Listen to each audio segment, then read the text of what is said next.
ഹരി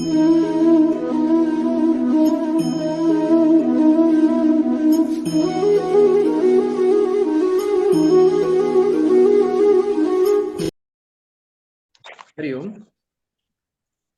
എല്ലാവർക്കും ഇന്നത്തെ പ്രത്യേക പരിപാടിയിലേക്ക് സ്വാഗതം. ഇന്ന് നമ്മൾ സെഞ്ചുറി അടിച്ചിരിക്കുകയാണ്. ഭഗവത്ഗീത സീരീസിൽ ഇന്ന് 100ാമത്തെ ദിവസമാണ്. ഇന്നൊരു പ്രത്യേക സമ്മറൈസേഷനും പിന്നെ ഏറ്റവും ഇഷ്ടപ്പെട്ട ചില ശ്ലോകങ്ങളെ പറ്റിയാണ് നമ്മളിന്ന് ചർച്ച ചെയ്യാൻ പോകുന്നത്. അത് കഴിഞ്ഞിട്ട് നമ്മളൊരു ഓപ്പൺ ഡിസ്കഷൻ ഉണ്ട് 9ാമത്തെ ചാപ്റ്ററിന്റെ ഒരു അരമണിക്കൂർ. ഇന്ന് 1-2 ചാപ്റ്ററിന്റെ സമ്മറി പറയുന്നു സിന്ധു അനന്തുവക്ക, പിന്നെ 3-4 ജയരാജണ്ണൻ, 5-6 സരോജിനി അക്ക, 7-8 EV നാരായണൻ. സമ്മറി പറയുന്നു ഇത്രയും ചാപ്റ്റേഴ്സിന്റെ. ഇപ്പോൾ 9ാമത്തെ ചാപ്റ്ററിലാണ് വന്നിരിക്കുന്നത്. നമ്മൾ ഏകദേശം പകുതി ആയതുകൊണ്ട്, അതുപോലെ 100ാമത്തെ ദിവസമായതുകൊണ്ട് ഇത്രയും നാൾ എന്താണ് നടന്നിരിക്കുന്നത് എന്നുള്ളൊരു ചെറിയൊരു ചുരുക്കം നമുക്കറിയാം. ബാക്കപ്പിൽ ജ്യോതിയക്ക ഉണ്ട്. അപ്പൊ ആദ്യം നമുക്ക് ഈ സീക്വൻസിൽ 1-2 ചാപ്റ്ററിലെ സമ്മറി കേൾക്കാൻ സിന്ധു ഒക്കെ ക്ഷണിച്ചുകൊള്ളുന്നു. ഹരിയും.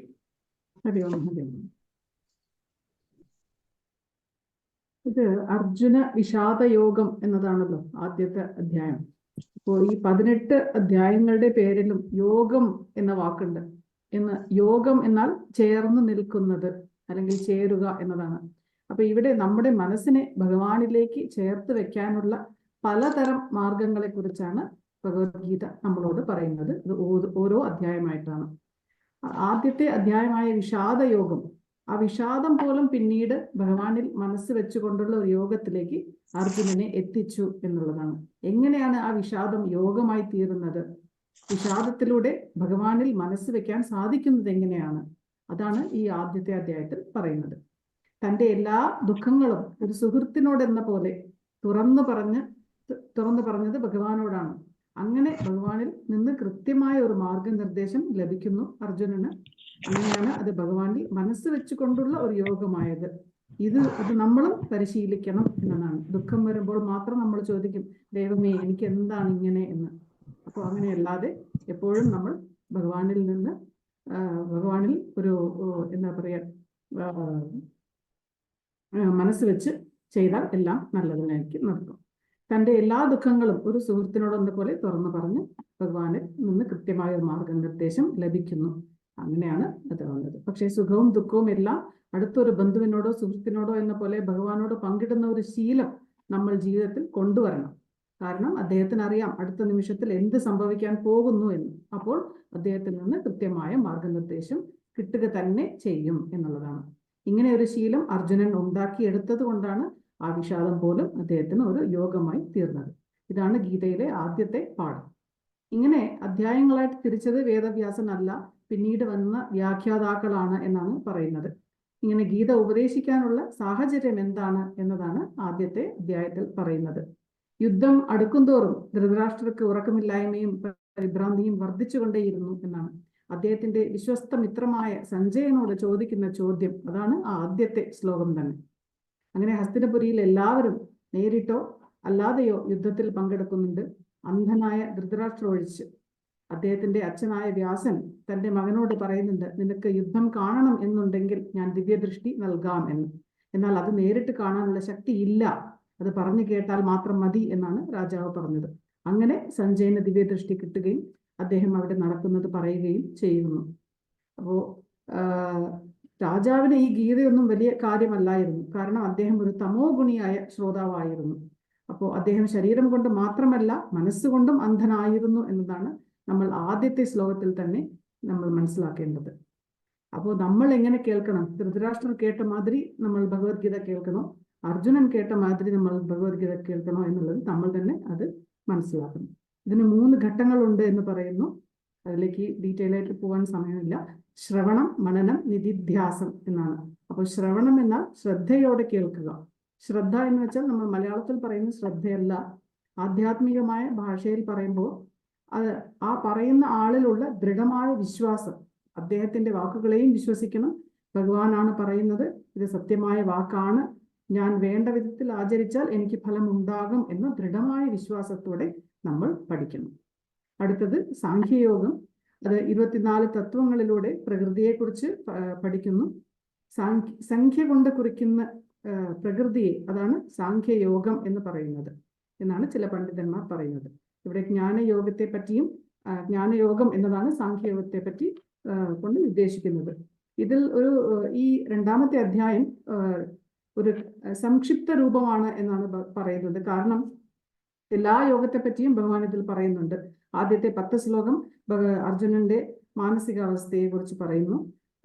പിന്നീടുള്ള 45 വരെ സാഖ്യ സിദ്ധാന്ത സംഗ്രഹം, പിന്നീട് 60 വരെ കർമ്മയോഗവും 70 വരെ ഭക്തിയോഗവും, അവസാനത്തെ 2 ശ്ലോകം സന്യാസയോഗവും. അതുകൊണ്ടാണ് ഇതൊരു സംക്ഷിപ്ത രൂപമായിട്ട് പറയുന്നത്. ഭഗവത്ഗീതയുടെ ആമുഖമാണ് ഈ 2ാമത്തെ അധ്യായം. അപ്പോൾ അതൊക്കെ നമ്മൾ നല്ലപോലെ ഓരോ ശ്ലോകവും പഠിച്ച് മനസ്സിലാക്കി എപ്പോഴോ എഴുതിയ ഒരു എക്സാമിന്റെ റിസൾട്ടാണ് ഈ ജന്മം എന്ന സത്യത്തെ തിരിച്ചറിഞ്ഞ് ഈ ലോകത്തെ അറിഞ്ഞ് ഭഗവാനെ അറിഞ്ഞ് നമ്മൾ ജീവിക്കണം. അതിൻ്റെ ഒരു രസം അനുഭവിച്ച് ജീവിക്കണം. നമ്മൾ അടുത്ത അധ്യായത്തിലേക്ക് കടക്കാം. ജയരാജനും ഹരി ഓം. ഹരി ഓം. ഓം നമോ ഭഗവതി വാസുദേവായ. അടുത്തത് 3ാമത്തെ അധ്യായം കർമ്മ യോഗമാണ്. ഇപ്പോൾ കഴിഞ്ഞ അധ്യായങ്ങളിൽ ഭഗവാൻ ഉപദേശിച്ച ജ്ഞാനമാർഗങ്ങളിൽ അർജുനന്റെ മനസ്സിലുണ്ടായ സന്ദേഹങ്ങളാണ് 1-2 ശ്ലോകങ്ങളിലായി അർജുനൻ ഭഗവാനോട് ചോദിക്കുന്നതാണ് ഈ അധ്യായത്തിന്റെ തുടക്കം. അപ്പൊ അതിന് ഭഗവാൻ നൽകുന്ന ഉപദേശങ്ങൾ, വിശദമായ സംശയ നിവാരണമാണ് ഈ അധ്യായത്തിൽ അടങ്ങിയിരിക്കുന്നത്. 1-2 ശ്ലോകങ്ങളിലായി അർജുനൻ ചോദിക്കുകയാണ്, ഭഗവാൻ ഈ കർമ്മത്തെ അപേക്ഷിച്ച് ജ്ഞാനമാണ് ശ്രേഷ്ഠമെന്ന് അങ്ങേക്ക് അഭിപ്രായമുണ്ടെങ്കിൽ പിന്നെ എന്തിനാണ് എന്നെ ഘോരമായ കർമ്മത്തിന് നിയോഗിക്കുന്നത്? എൻ്റെ ബുദ്ധിയെ അങ്ങ് ഭ്രമിപ്പിക്കുന്നത് പോലെ എനിക്ക് തോന്നുന്നു. അപ്പോൾ എനിക്ക് ശ്രേയസ് ഉണ്ടാക്കുന്ന ഉപദേശം അങ്ങ് തന്നാലും എന്നാണ് ആദ്യത്തെ 1-2 ശ്ലോകങ്ങളിൽ ഭഗവാനോട് ചോദിക്കുന്നത്. അപ്പൊ അർജുനന്റെ ആത്മീയ ഉന്നതി, അർജുനന്റെ എല്ലാവരും ആത്മീയ ഉന്നതി ഉദ്ദേശിച്ചുകൊണ്ടുള്ള ഒരു ചോദ്യം തന്നെയാണിത്. അപ്പൊ അതിനുള്ള മറുപടിയാണ് ഭഗവാൻ 35 ശ്ലോകം വരെ അതിനുള്ള മറുപടി പറയുകയാണ്. അപ്പോൾ ഭഗവാൻ കുറച്ച് കാര്യങ്ങൾ പറയാണ്. ജ്ഞാനികൾക്ക് ജ്ഞാനയോഗവും യോഗികൾക്ക് കർമ്മയോഗവും അനുഷ്ഠിക്കുന്നതാണ് നല്ലത്. കർമ്മങ്ങൾ ചെയ്യാതിരുന്നത് കൊണ്ട് മനുഷ്യൻ ഒരിക്കലും നിഷ്ക്രിയനാവുന്നില്ല. സന്യാസം കൊണ്ട് മാത്രം സിദ്ധി ലഭിക്കുന്നുമില്ല. ഒരാളും അല്പനേരത്തേക്ക് പോലും നിഷ്ക്രിയരായിരിക്കുന്നില്ല. പ്രകൃതി ഗുണങ്ങളാൽ, പ്രകൃതിയിലുള്ള ത്രിഗുണങ്ങളുടെ വ്യത്യാസം, ഏറ്റക്കുറച്ചുകൾ അനുസരിച്ച് നിരന്തരം കർമ്മം ചെയ്തുകൊണ്ടേയിരിക്കുന്നു. ഏതൊരുവൻ ഇന്ദ്രിയങ്ങളെ മനസ്സുകൊണ്ട് അടക്കി നിർത്തി കർമ്മേന്ദ്രിയങ്ങളെ കൊണ്ട് നിഷ്കാമമായ കർമ്മം ചെയ്യുന്നുവോ അവൻ ശ്രേഷ്ഠനാവുന്നു. മനസ്സിനാൽ നിയന്ത്രിതമായ കർമ്മങ്ങൾ ചെയ്യുക. കർമ്മമാണ് അകർമ്മത്തെക്കാൾ ശ്രേഷ്ഠം. ബ്രഹ്മത്തിൽ നിന്നാണ് കർമ്മം ഉണ്ടാകുന്നത്. 14-15 ശ്ലോകങ്ങളിൽ പറയാണ് ബ്രഹ്മത്തിന്റെ മഹത്വത്തെ പറ്റിയാണ് ഭഗവാൻ പറയുന്നത്. അപ്പൊ അന്നത്തിൽ നിന്നും ഭൂതങ്ങൾ, അതായത് ജീവികൾ ഉണ്ടാകുന്നതെന്നും, അന്നം ഉണ്ടാകുന്നത് മഴയിൽ നിന്ന്, അതായത് ജലത്തിൽ നിന്നാണ് അന്നം ഉണ്ടാകുന്നതെന്നും, മഴ ഉണ്ടാകുന്നത് യജ്ഞത്തിൽ നിന്നാണ് മഴ ഉത്ഭവിക്കുന്നതെന്നും, അപ്പൊ ഈ യജ്ഞം ഉണ്ടാകുന്നത് കർമ്മങ്ങളിൽ നിന്നാണ്, നമ്മുടെ കർമ്മങ്ങളിൽ നിന്നാണ് യജ്ഞം ഉണ്ടാകുന്നതെന്നും, കർമ്മങ്ങൾ ഉണ്ടാകുന്നത് ബ്രഹ്മചൈതന്യത്തിൽ നിന്നാണ് കർമ്മങ്ങൾ ഉണ്ടാകുന്നതെന്നും ഭഗവാൻ പറയുന്നത്. ഈ ബ്രഹ്മചൈതന്യം ഉണ്ടാകുന്ന ഈ ബ്രഹ്മത്തിന്റെ ഭാഗം തന്നെയാണ് ബ്രഹ്മചൈതന്യം. ബ്രഹ്മം നാശമില്ലാത്തതാണ്, അക്ഷരമാണ്, അതിന് ആദിയും അന്തവും ഇല്ലാത്തതാണ്. ഈ പ്രപഞ്ചം മുഴുവൻ ആവരണ ചെയ്ത ശക്തിയാണ് ബ്രഹ്മം. അതാണ് 14-15 ശ്ലോകങ്ങളിൽ ഭഗവാൻ പറയുന്നത്. അത് 22ാമത്തെ ശ്ലോകത്തിൽ നമ്മുടെ കർത്തവ്യം കർമ്മം ചെയ്യാൻ നമ്മൾ ബാധ്യസ്ഥരാണെന്നും, ഭഗവാൻ ഈ ലോകത്ത് കർത്തവ്യമായി ഒന്നുമില്ല, എന്നിട്ടും ഭഗവാൻ നിരന്തരം കർമ്മങ്ങളിൽ ഏർപ്പെട്ടുകൊണ്ടേയിരിക്കുന്നു. എന്തെന്നാൽ ഭഗവാൻ നിഷ്ക്രിയരായിരുന്നാൽ ഈ ലോകം അത് അവലംബിക്കുകയും ലോകത്തിന്റെ നിലനിൽപ്പ് തന്നെ ഇല്ലാതായി പോവുകയും ചെയ്യും എന്നാണ് ഭഗവാൻ പറയുന്നത്. ഇന്ദ്രിയങ്ങളെ നിയന്ത്രിച്ചു ജ്ഞാനത്തെയും വിജ്ഞാനത്തെയും നശിപ്പിക്കുന്ന കാമത്തിന്റെ ഇരിപ്പിടത്തെ നിശേഷമായി നശിപ്പിക്കുക. വിഷയങ്ങളെ അപേക്ഷിച്ച് ഇന്ദ്രിയങ്ങൾ സൂക്ഷ്മങ്ങളാണ്. ഇന്ദ്രിയങ്ങളെക്കാൾ സൂക്ഷ്മങ്ങളാണ് മനസ്സ്. മനസ്സിനേക്കാൾ സൂക്ഷ്മമാണ് ബുദ്ധി. ബുദ്ധിയേക്കാൾ സൂക്ഷ്മമാണ് ആത്മാവ്. ഈ ആത്മാവിനെ അറിഞ്ഞ് കർമ്മം ചെയ്യുക. ആ ഉപദേശത്തോടെയാണ് ഈ അധ്യായം അവസാനിക്കുന്നത്.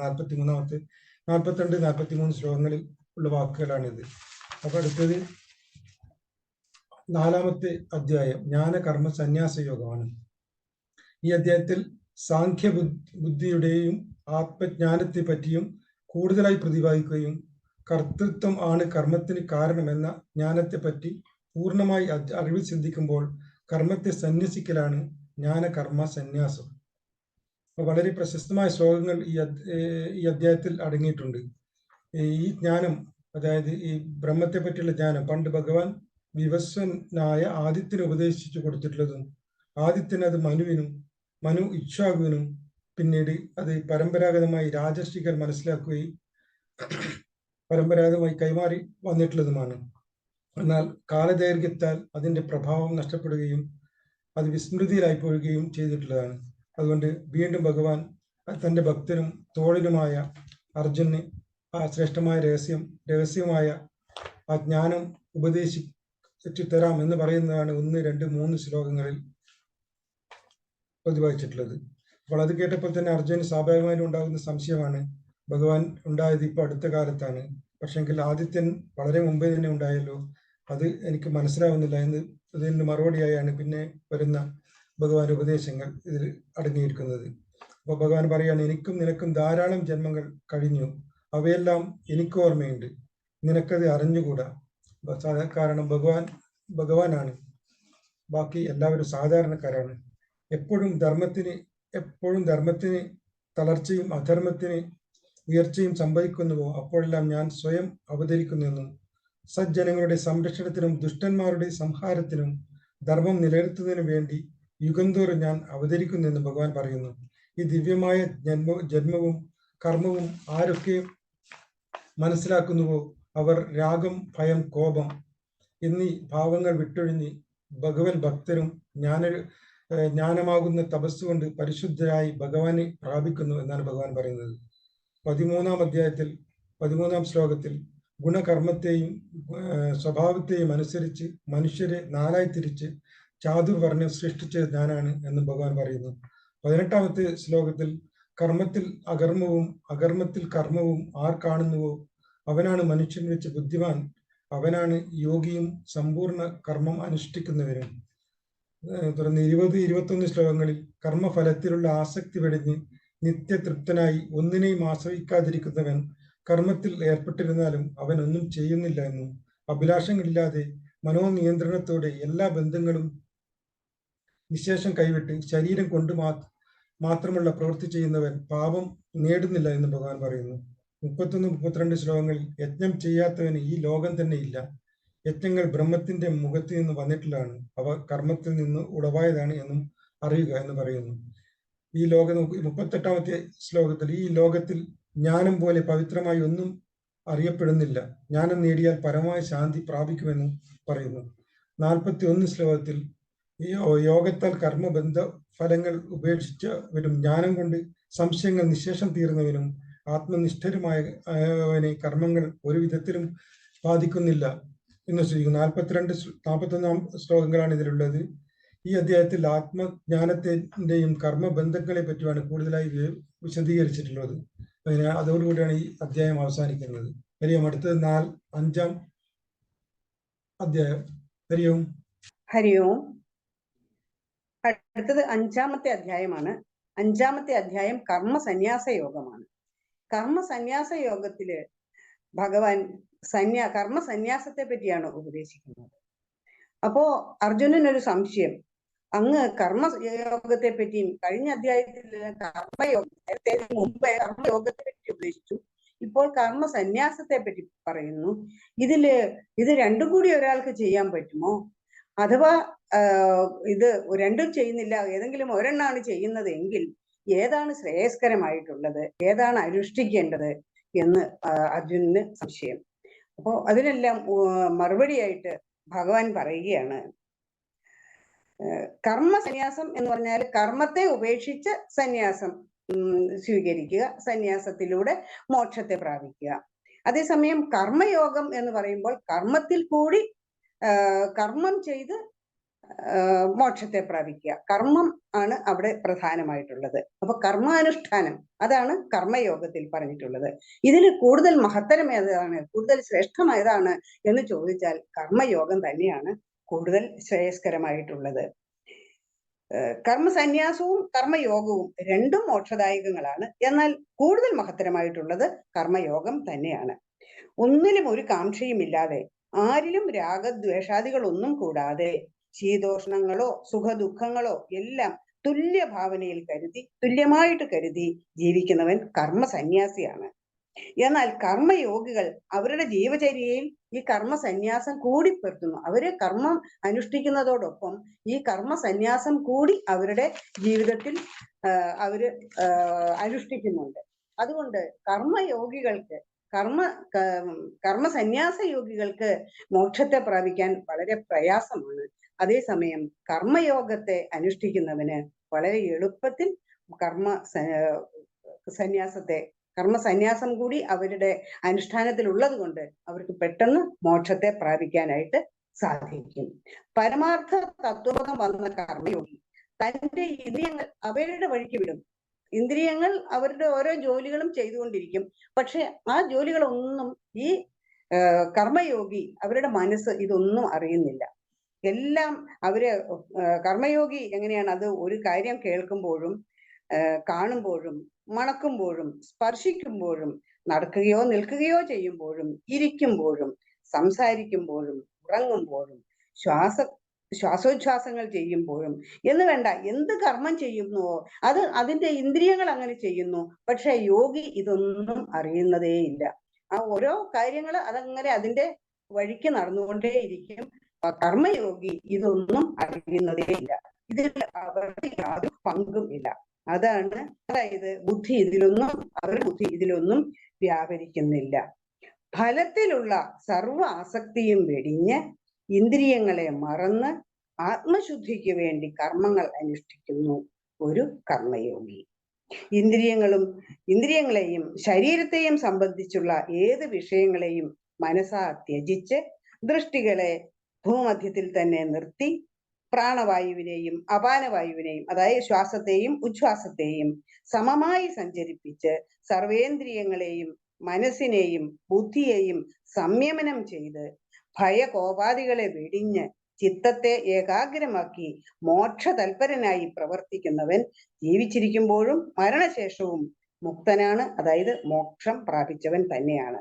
ഭഗവാൻ പറയുന്നു, യജ്ഞങ്ങളുടെയും തപസ്സിന്റെയും ഫലം അനുഭവിക്കുന്നവനും സർവ്വലോകങ്ങളുടെയും നാഥനും ഈശ്വരനും സർവപ്രാണികളിലും സ്ഥിതി ചെയ്യുന്നവനുമായ പരമാത്മാവ് ഞാൻ തന്നെയാണെന്ന് സൂക്ഷ്മമായി അറിയുന്നവൻ മോക്ഷത്തെ പ്രാപിക്കുന്നു. ഇത് പറഞ്ഞുകൊണ്ടാണ് ഈ 5-ാമത്തെ അധ്യായം അവസാനിക്കുന്നത്. എന്നാൽ 6-ാമത്തെ അധ്യായം അത് ധ്യാനയോഗമാണ്. ധ്യാനയോഗത്തില് ഭഗവാൻ പറയുന്നു, ഭജനരൂപമായ യോഗത്തെ, അതായത് തന്നെ മാത്രം ചിന്തിക്കുകയും തന്നെ ഭജിക്കുകയും ചെയ്യുന്നവനാണ് യഥാർത്ഥ യോഗി. യോഗിയെ പറ്റിയാണ് അതിൽ പറയുന്നത്. യഥാർത്ഥ യോഗി തന്നെ മാത്രം ചിന്തിച്ച് തന്നെ ഭജിച്ചുകൊണ്ട് ജീവിക്കുന്നവനാണ് യഥാർത്ഥ യോഗി. അഗ്നിഹോത്രാദികളും മറ്റ് ക്രിയകളും ഒക്കെ ഉപേക്ഷിച്ച് സന്യാസം സ്വീകരിക്കുന്നവനല്ല യഥാർത്ഥ യോഗി. പക്ഷേ നിഷ്കാമ കർമ്മത്തെ അനുഷ്ഠിക്കുന്നവനാണ് യഥാർത്ഥ യോഗി. ഇവിടെ 5-ാമത്തെ ശ്ലോകത്തിൽ ഭഗവാൻ പറയുന്നു, സ്വന്തം മനസ്സാണ് ഉദ്ധരിക്കപ്പെടേണ്ടത്. മനസ്സിനെ അകഴ്ത്തരുത്, ഇകഴ്ത്തരുത്, മനസ്സിനെ ഉദ്ധരിക്കുക തന്നെ വേണം. അതുപോലെ തന്നെ അടുത്ത വേറൊരു ശ്ലോകത്തിൽ പറയുന്നത് എന്താണ്, ഒരു മൺകട്ടയും ഒരു സ്വർണ്ണക്കട്ടയും ഒരു കല്ലും തുല്യമായിട്ട് കാണുന്നവൻ. ഇത് നമ്മളൊക്കെ ആണെങ്കിൽ ഒരു മൺകട്ട കണ്ടു, ഒരു സ്വർണ്ണക്കട്ട കണ്ടു, നമുക്ക് ആ സ്വർണ്ണക്കട്ടയോട് ഒരു അറ്റാച്ച്മെന്റ് കൂടുതലുണ്ട്. അതിപ്പോ കിട്ടിയിരുന്നെങ്കിൽ എന്നൊരു ആഗ്രഹം ഉള്ളിന്റെ ഉള്ളിലുണ്ട്. അതേസമയം ഒരു യോഗിക്കാണെങ്കിൽ ഈ മൺകട്ട തന്നെയാണ് സ്വർണ്ണക്കട്ടയും, യാതൊരു വ്യത്യാസവുമില്ല. മൺകട്ടയും സ്വർണ്ണക്കട്ടയും ഒരുപോലെ കാണുന്നു. അവനാണ് യഥാർത്ഥ യോഗി എന്നാണ് ഭഗവാൻ പറയുന്നത്. അതുപോലെ തന്നെ 16-ാം ശ്ലോകത്തിൽ അധികം ഭക്ഷിക്കുന്നവനും ഒട്ടും ഭക്ഷിക്കാത്തവനും അധികം ഉറങ്ങുന്നവനും എപ്പോഴും ഉണർന്നിരിക്കുന്നവനും യോഗ അനുഭൂതി സിദ്ധിക്കയില്ല എന്നാണ് ഭഗവാൻ പറയുന്നത്. സർവ കാമനകളിൽ നിന്നും നിയന്ത്രിക്കപ്പെട്ട് മനസ്സിനെ തന്നിൽ തന്നെ ഉറപ്പിച്ച്, ആത്മാവിൽ തന്നെ ഉറപ്പിച്ചു നിർത്തിക്കൊണ്ട് തപസ് ചെയ്യുന്നവനാണ് യഥാർത്ഥ യോഗി.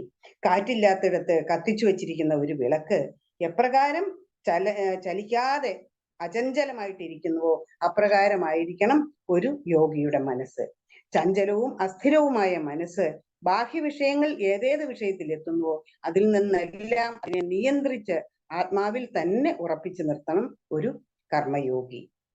അർജുനന്റെ സംശയം അങ്ങയുടെ ഉപദേശം അനുസരിച്ച്, അർജുനന്റെ സംശയം വീണ്ടും, അങ്ങയുടെ ഉപദേശം അനുസരിച്ച് ഞാൻ യോഗയുക്തനാകാൻ ശ്രമിക്കാം, പക്ഷേ എന്റെ മനസ്സിന്റെ ചഞ്ചലത്വം കാരണം, അല്ലെങ്കിൽ ഞാൻ യോഗയുക്തനാകാനായിട്ട് ശ്രമിച്ചെങ്കിലും എനിക്കത് മുഴുമിക്കാൻ പറ്റാതെ വന്നാൽ എന്ത് ചെയ്യും എന്നാണ് അർജുനൻ ചോദിക്കുന്നത്. അപ്പോൾ ഭഗവാൻ പറയുന്നു, അർജുന, ഇതെല്ലാം അഭ്യാസം കൊണ്ട് നേടാവുന്നതേയുള്ളൂ. അങ്ങനെ യോഗ വിഘ്നം നേരിട്ടവർക്ക് ഈ ലോകത്തിലോ പരലോകത്തിലോ നാശമൊന്നും സംഭവിക്കില്ല. മരിച്ച് പുണ്യകർമ്മങ്ങൾ, നേരെ മറിച്ച് പുണ്യകർമ്മങ്ങൾ ചെയ്തവരുടെ ലോകത്തെ പ്രാപിച്ച് ഏറെക്കാലം സുഖം അനുഭവിച്ച ശേഷം നല്ല ഐശ്വര്യയുക്തമായ ഒരു ഭവനത്തിൽ വീണ്ടും വന്ന് പിറന്ന് ആ കർമ്മങ്ങൾ പൂർത്തീകരിക്കാനായിട്ട് ഉള്ള പ്രയത്നം തുടരാം. അതാണ് ഒരു യോഗിക്ക് മുഴുമിക്കാനാവാത്ത യജ്ഞം കൊണ്ട് ഒരു യോഗിക്ക് സിദ്ധിക്കുന്നത്. ഇതാണ് ഇത്ര നാളും അനുഷ്ഠിച്ച ആ കർമ്മങ്ങളെയും കൊണ്ട്, ഇത്ര നാളും അനുഷ്ഠിച്ച ആ യോഗ പരിശീലനം കൊണ്ട് എന്ത് ചെയ്യും? ഒരു നല്ല ഒരു നാശമൊന്നും സംഭവിക്കില്ല, പക്ഷെ നല്ല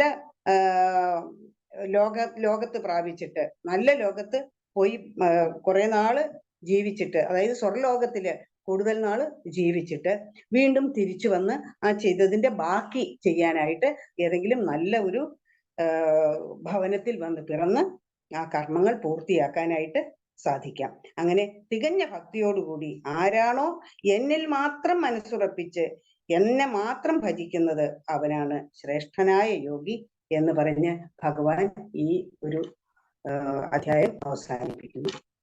നന്ദി, നമസ്തേ. ഹരിയോ. എനിക്ക് വല്ലതും പറയാൻ പറ്റുമെന്ന് തന്നെയാണ് ഇപ്പൊ സംശയം തോന്നിയിരിക്കുന്നത്. കാരണം സമയം കഴിഞ്ഞു, എന്റെ സമയം കഴിഞ്ഞിരിക്കുകയാണ്.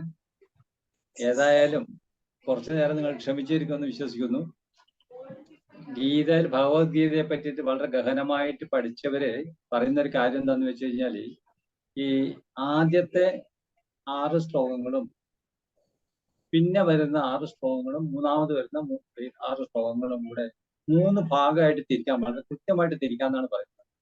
അതില് ഇപ്പോ ഇവിടെ വരുന്ന 7, 8 എന്ന് പറയുന്ന 2 ജ്ഞാന വിജ്ഞാന യോഗം, പിന്നെ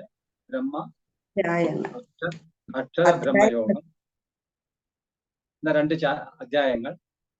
അക്ഷര ബ്രഹ്മയോഗം എന്ന് വെച്ച് കഴിഞ്ഞാൽ അടുത്ത ഭാഗത്തിന്റെ ആദ്യത്തെ 2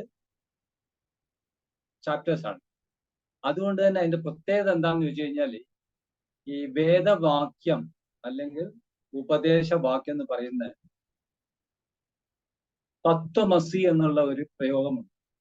അതിൽ സംസ്കൃതത്തിൽ പറയുകയാണെങ്കിൽ തത് ത്വം അസി എന്നാണ്. എന്ന് വെച്ചാൽ ത്വം നീയാണ്, തദ് അതാണ്, അസി എന്ന് വെച്ചാൽ ആകുന്നു, നീ അതാകുന്നു. ഇപ്പൊ ഈ 2 ചാപ്റ്ററിൽ അല്ലെങ്കിൽ ഈ 2 ശ്ലോകങ്ങളില് 2 ചാപ്റ്റേഴ്സിൽ പറയുന്നത് എന്താന്ന് വെച്ച് കഴിഞ്ഞാല്, അതിന്റെ പ്രത്യേകതയാണ് ഈ പറയുന്നത്. ഈ ആദ്യത്തെ ത്വം നമ്മൾ 6 വരെ പറഞ്ഞു പഠിച്ചു. ഇപ്പൊ ഭഗവത്ഗീതയുടെ ഒരു ക്ലാസിഫിക്കേഷനാണ് ഞാൻ പറയുന്നത്. 6 ശ്ലോകങ്ങളെ പറ്റി നമ്മൾ നേരത്തെ പറഞ്ഞു പഠിച്ചു. നിങ്ങൾ എന്താണ്, അതിൽ നിങ്ങളെ കർമ്മത്തിനെ പറ്റിയിട്ടും ധ്യാനത്തിനെ പറ്റിയൊക്കെ പറഞ്ഞു. ഇനി അത് പിന്നെ അടുത്ത് വരുന്ന ഈ 2 ശ്ലോകങ്ങളുടെ പ്രാരംഭത്തിൽ പറയുന്നത് തദ് എന്ന് പറഞ്ഞാൽ അത് നീയാകുന്നു. അത് ഏതാണ്? അതാണ് ബ്രഹ്മം. നമ്മൾ നീ ബ്രഹ്മമാകുന്നു അല്ലെങ്കിൽ നീ പരമാത്മാവാകുന്നു എന്നുള്ള ആ ആപ്തവാക്യത്തിലേക്ക് എങ്ങനെയാണോ ഇതിനെ സമ്മറൈസ് ചെയ്യാൻ പറ്റുന്നത്, അതാണ് ഈ ശ്ലോകത്തിന്റെ പ്രത്യേകത. അപ്പൊ ഇതിൽ ആദ്യം പറയാണ്, നീ എന്ന് പറഞ്ഞു കഴിഞ്ഞാൽ അർജുനാണെങ്കിൽ അത് ഞാനാണ്. ഞാൻ ആരാണെന്ന് ഭഗവാൻ പരിചയപ്പെടുത്തി കൊടുക്കുകയാണ്.